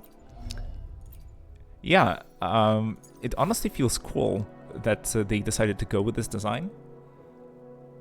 It feels like you can mix and match more, perhaps. But also, I don't know if the 3-piece sets are just the 4 costs and the 3 costs, and the 2-piece sets are the 1 costs, or if there's a mix going on where you get all the pieces on the set. Yeah, it looks like you can get any piece on any of the sets.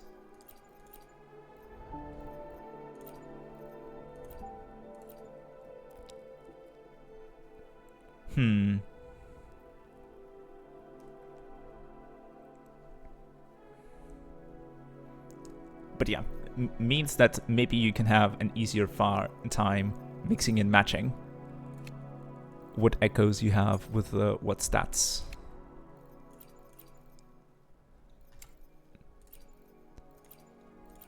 Oh, maybe I should keep this one. Maybe some other character will use it in the future. Anyways, let's look at Ankor's echoes.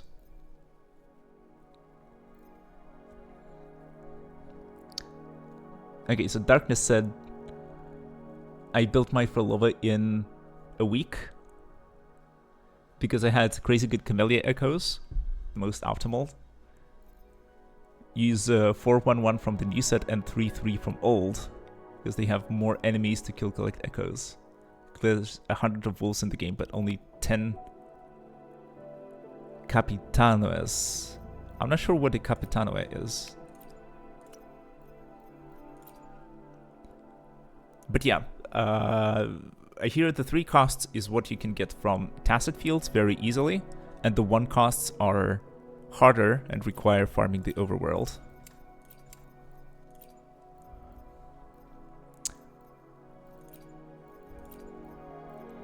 Okay, so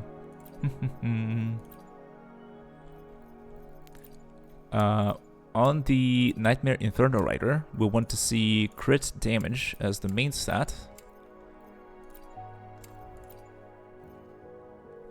Crit rate is not something what we want to see. We don't want crit rate. Crit damage is nice. Let's get this one to 5 so that it stands out. Let's look at its substat. HP! Oh, the suggestion button and sorting.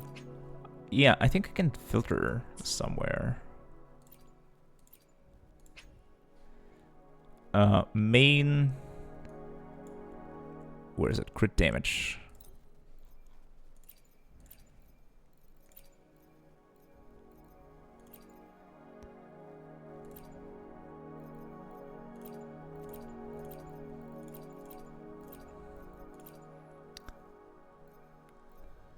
Oh, not that one, upper right. I'm not sure which upper right you mean. Near the outline. Suggest? So crit damage. Oh, it just filters them for you. Excellent, thanks. So the regular Inferno Riders we don't want to use. We want to use the Nightmare Riders. Let's get a couple of fresh ones to level 5. If we get good substats. Flat attack. Not good. Not good, fa.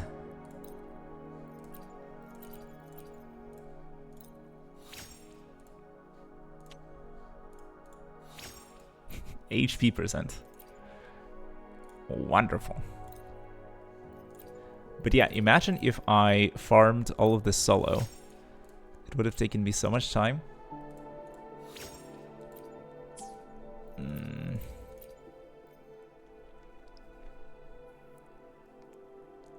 Could be 4 out of 5 with bad first substat.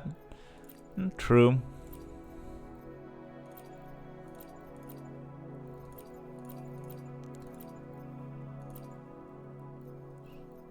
I think flat attack is the least useless one, I guess. Okay, let me use the system that I use, which is if I roll 2 useless substats, then I quit.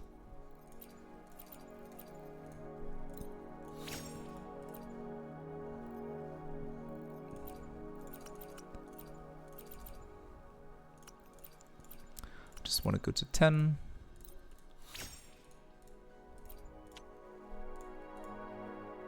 Yes, 10. Basic attack damage.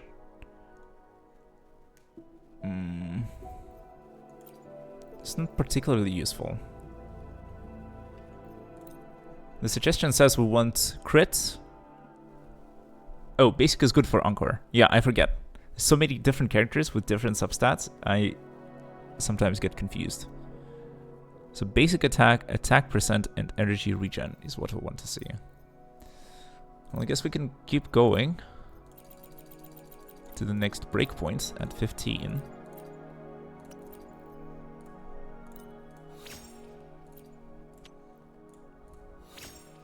And we get crit rate. This is shaping up decently. I wouldn't mind seeing another crit roll or an energy recharge. That would be fun.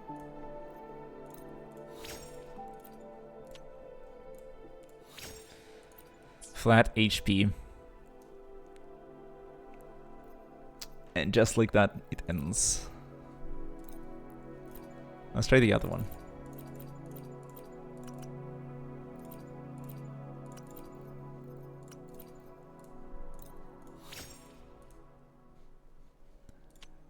Just need to level up more to see the potential.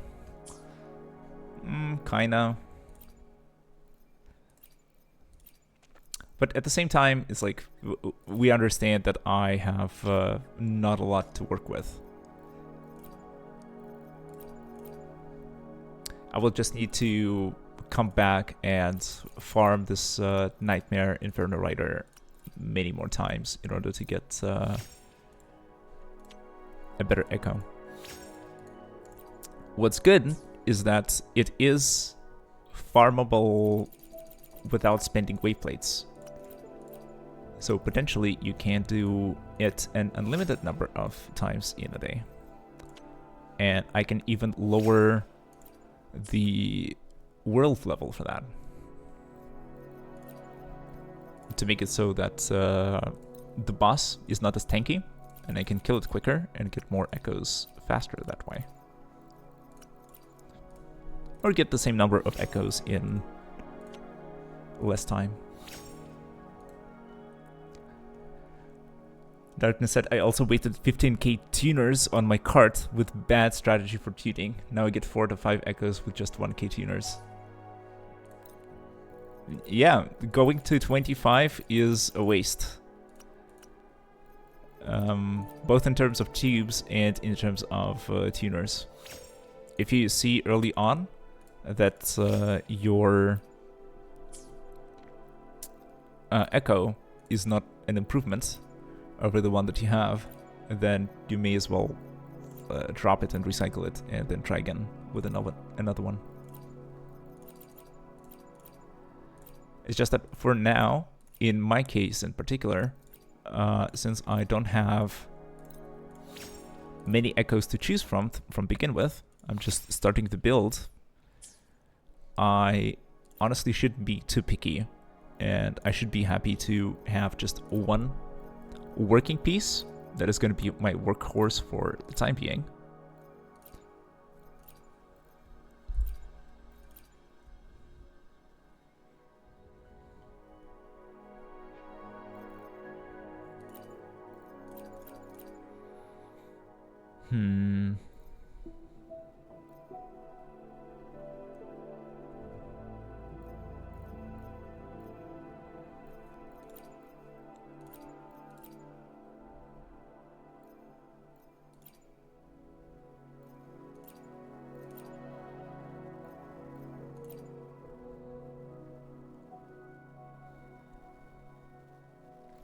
Yeah, in that case, I think I agree with you, Darkness. I will probably get this one to 25. For starters, it's like the crit rate and basic attack is good. Flat attack is like half of a good stat, and HP and defense is a wash. But for the other ones, I just don't want to go up with the resources. I think I'm good on these. Yeah, this one will be good enough for now. Here I can see leveling this one to 20, because I don't have that many 3 costs on Molten Rift with fusion damage bonus. And this one is an attack piece anyways. Because like this one is bad. This one has like a 1 good roll. This one has 4 good rolls, so this is amazing. And I'm probably not replacing this anytime soon.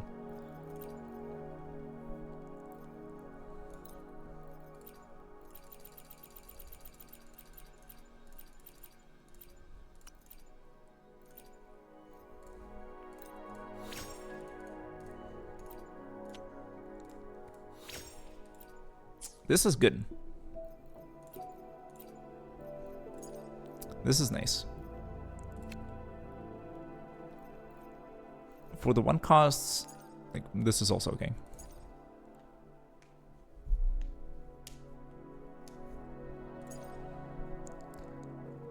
And then yeah, honestly, I think if I want to max out Encore right now and say that okay, Encore is built, and we call it a day, I just get these echoes to 25 and then forget about it for like a month. And then I come back to her when I get more echoes.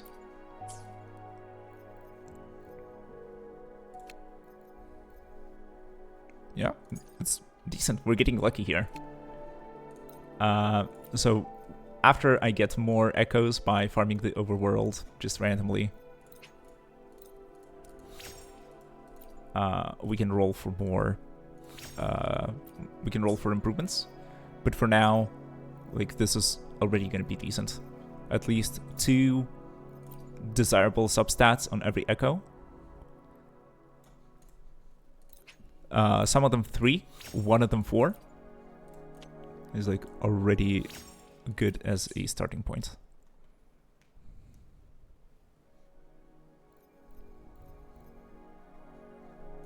So yeah, like, why not?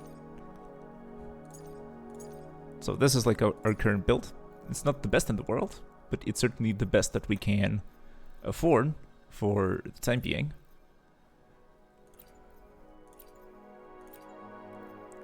There's like maybe some potential on other pieces.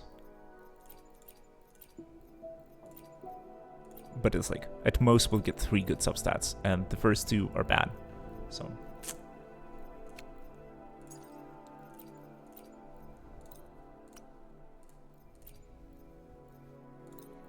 And then this one I don't even want to level. It's the wrong first stat. This one is unlikely to top this piece. I'm probably not replacing this anytime soon. And for this one, yeah. Good for now. And then we can keep her on variation, or maybe get her on string master. Maybe Jinjo Keeper is an option.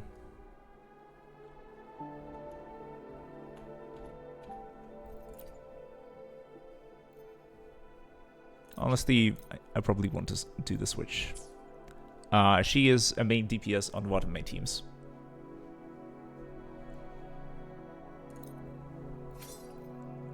I don't think I can ascend it. Don't waste mats, just swap weapons. Well, for weapon materials, I think I still have plenty to go around. It's the Ascension materials that are a bit of a bottleneck.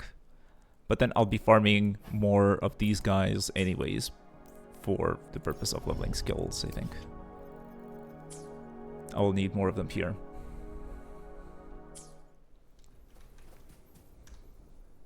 I will be there for everyone as we head toward our shared future, leaving the past behind. For me, it's more of a convenience thing where I think I just probably want to you know, have teams at the standby.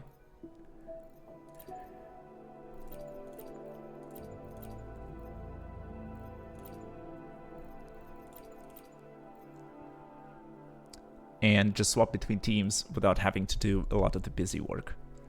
And same goes for, what's it called? Swapping echoes, for example. Because I think that maybe there is potentially a way to just be swapping echo sets on the characters too. But I don't want to be bothered.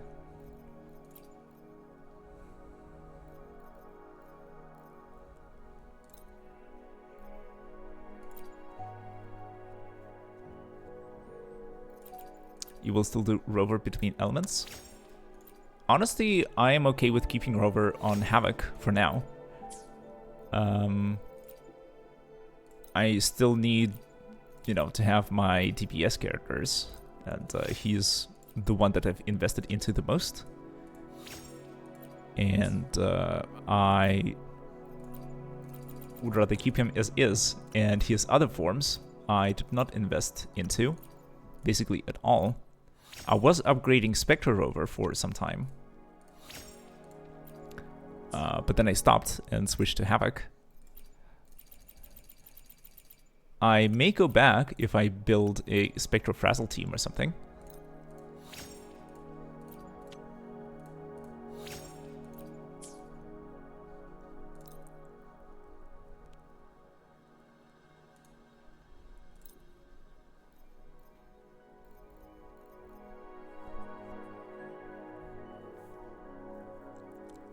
go 25 straight.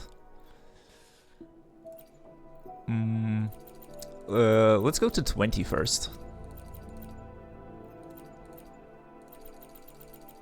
On this piece, going to 20 is worth. Trust.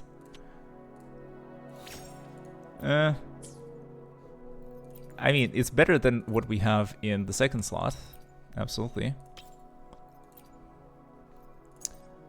I just have a lot of unleveled pieces of 1 cost. And so I can see myself going to sort of checking out more and seeing how they turn out.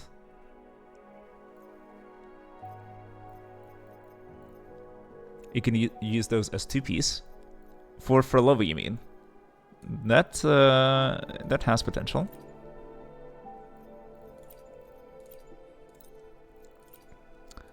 I do my min-maxing, I guess. I learned a system, and I'm gonna stick with it. Not just Phrolova, but also future characters. But that's the thing, I don't know who the future characters are, if I'll be interested in playing them at all.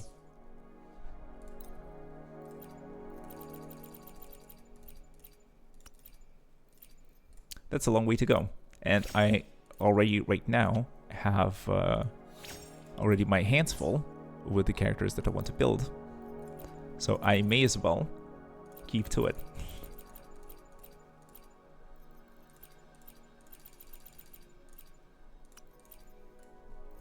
Stick to my roster, continue improving them, and then see if this will be better. Yeah, so this is 3 good substats, or 3 recommended substats, but the rolls are lower than on this piece, and then we don't know what we'll get as the last one. Yeah, probably worth going all the way.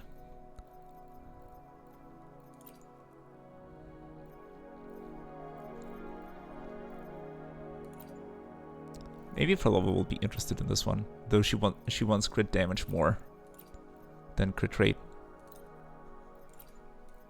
Yeah, let's max this. ER is more important. Yeah, I guess I don't have enough ER. And we get crit.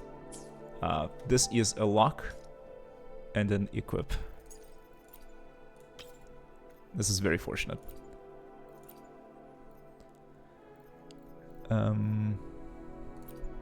Very nice. For this one, just because it's the only one that I have that has anything decent on it, I cannot use the same guy again.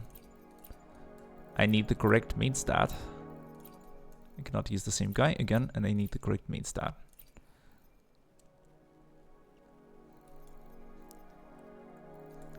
So maybe level this boy and see what happens.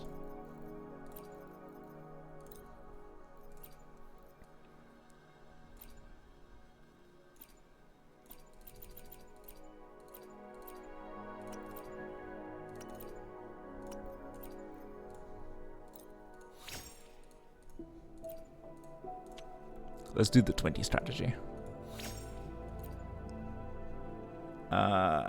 This is not good for Phrolova, but good for Rover, I think. Currently, Rover has this, which is also not amazing for Phrolova. Go 25. Yeah, here it may be worth maxing this one out. It's certainly the best I got so far. Resonance skill. So honestly, this looks like an okay Rover piece. Certainly better than this.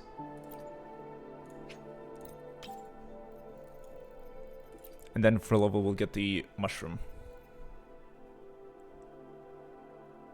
Yeah, if it has crit damage, then Phrolova could use it as well.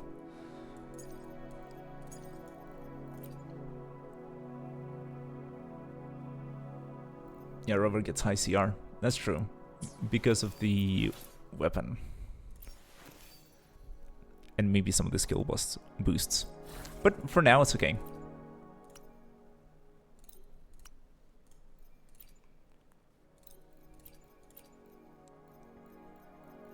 We can try improving this one.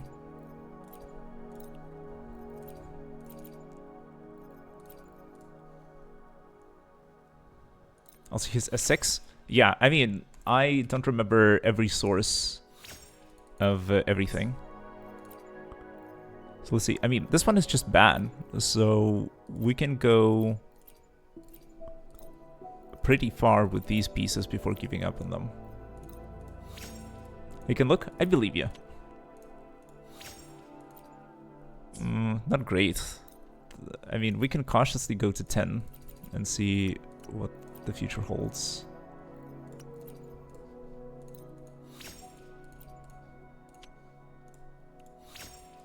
Basic attack damage bonus. Nah.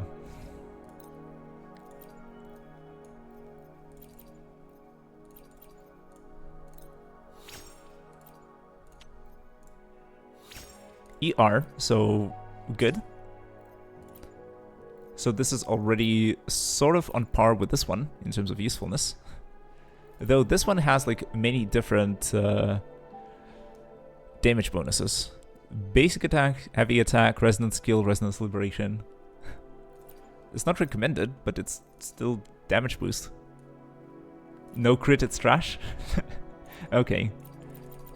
I mean, like, you see my inventory. That's a bit maximalist, I'd say.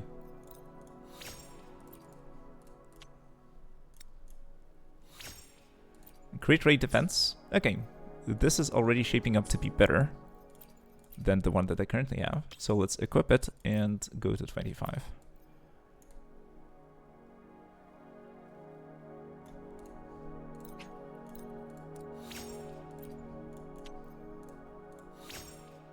Attack percent.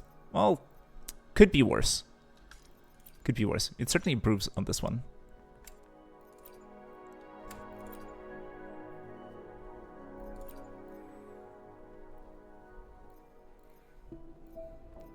So good enough for now.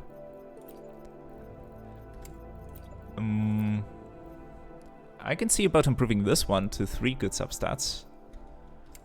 Let's see what we are working with. I want crit damage main stat. These guys I don't even want, probably. Although it's the same set. This is CR. So we can try and roll this one. Let's check. You use Crownless. Okay. I think Dreamless is preferred, but Crownless can work as well. That's the only one that can have potential.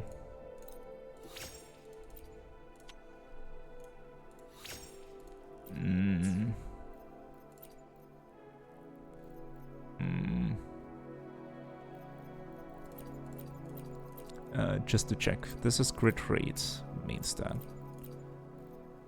Yeah, so I guess all of these will get binned.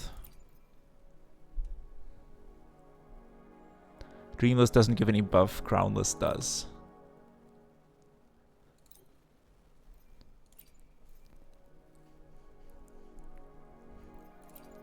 Okay. Let me go to 10 real quick, and then we'll see if we continue with any of them. So this is not shaping up very good.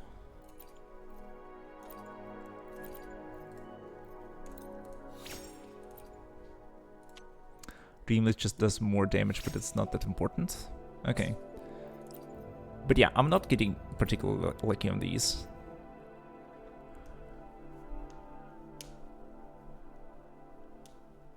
Not normal Crownless. Oh, look for nightmare ones. Okay. But I guess it's already not what I want anyways, so... It's not going to be much of an improvement on this piece for now, so I may as well save my materials and go farm some more.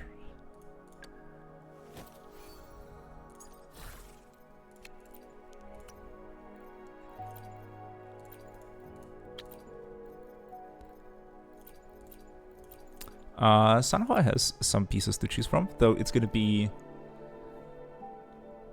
difficult to improve on what I already have here. Let's try.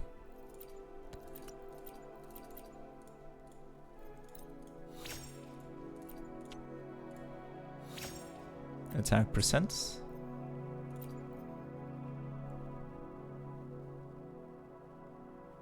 Don't want to min-max this set.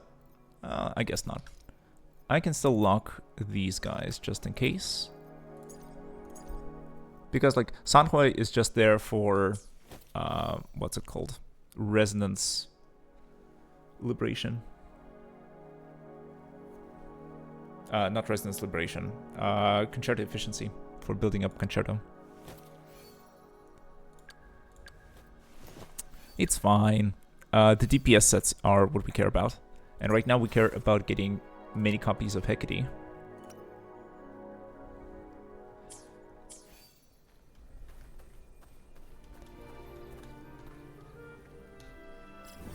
Yeah, I guess you just want energy recharge on Sanhua, and that's all. But yeah, I haven't even cleared it the first time. Okay. But yeah, it's getting rather late, so I actually think that I'm gonna call this a night. It was a very productive and very eventful stream. We pulled for Phrolova. We got lucky and got her quickly. We got 2 copies of her weapon in the first 10 pull, which was extremely lucky. This allowed us to pull for Cantarella, so we now have her on our account. Along the way, we got a bunch of copies of Bulling, a few copies of Dungeon that we might want to use in the future. We also spent some time building our characters, improving our echoes, and so now Encore is basically full build for the foreseeable future. Phrolova is on her way. We're just blocked by Ascension materials. We will need more materials for the skills, and so on. Hi Monkey ZQ, how's it going? Nobody likes farming Hecate, the thing shouldn't exist. I mean, it may be a bit annoying to farm, but I still think that the boss fight looks amazing visually, and the music is pretty good. And the story. Don't get me started on the story.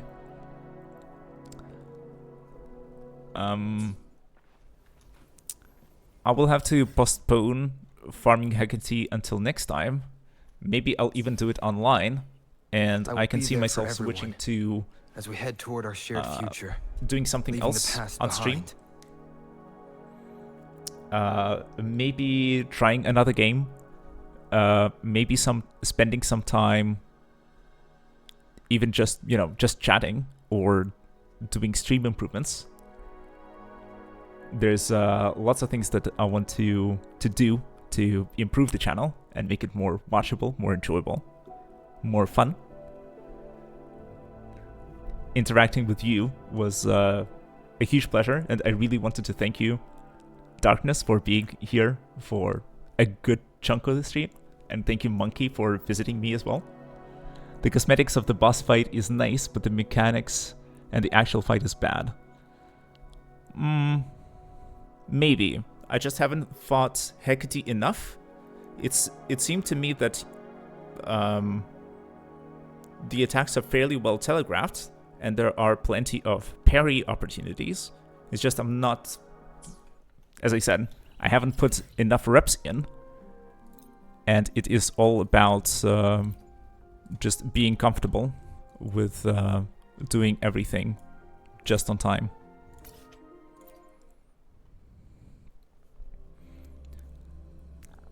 I would have liked her more if Hecate wasn't Havoc, so I can one-shot with my Phrolova. Well, true, yes. That I find a bit annoying that she is Leave it to resistant me. to Havoc damage. Because also my main team features Havoc Rover, and having your damage reduced is very annoying. Haggerty moves so much, so your rotation isn't going to be that good. Well, I am not playing that optimally. I am far from max level and far from having fully optimized builds. So I'm okay with missing damage, and I'm okay with taking more time for more enjoyable gameplay for now. Later on, when I only care about the rewards, then my song's going to change probably. But for now, I'm fine with interacting with the mechanics and not one-shotting everything. Thank God I have S6 Cartithia. That certainly helps. And Monkey says, it's a miracle if you get to hit 60% of your rotation on her. Also terrible that you can't even farm her in co-op. Yes. Darkness joined me for co-op for a little bit, and we farmed Nightmare Inferno Rider together. Or, to be more precise, Darkness just one-shot it with his level 19 Cartithia, because the poor boy on his motorcycle was level 75. And I just stood there and collected the echoes afterwards. I still put up the support abilities with my Shorekeeper, so yeah, sounds normal. I mean, it is when you are level 19. Just follow me, yeah. Thanks a lot for the follow, Monkey CQ. Welcome. I hope you enjoy the show. What did I miss? What do you mean? I'm just wrapping up the stream and chatting to you, to Monkey, about what we did. So yeah, I am kind of wrapping up for tonight, but since you guys are here in chat with me, how about we raid someone on Twitch? How does that sound? Usually at the end of my stream, I have 0 people watching, but this is a special occasion, and we may as well go visit someone. What do you guys think?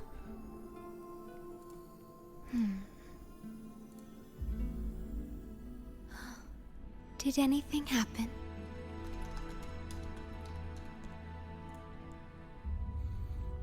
Up to you, 3 points for me. Honestly, I need to also go now. Fair enough. So let me see. Let's pick someone small and just come by and say hi. Are there any more Phrolova enjoyers?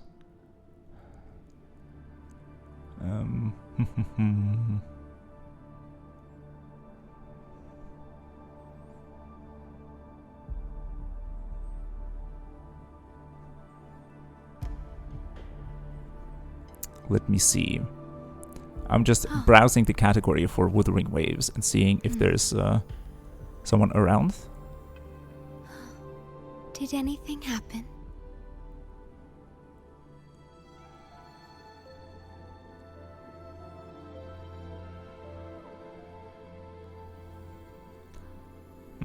I'll just pick a random channel.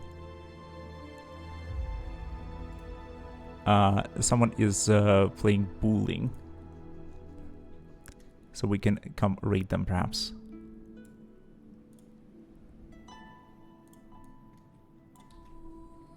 Will this work?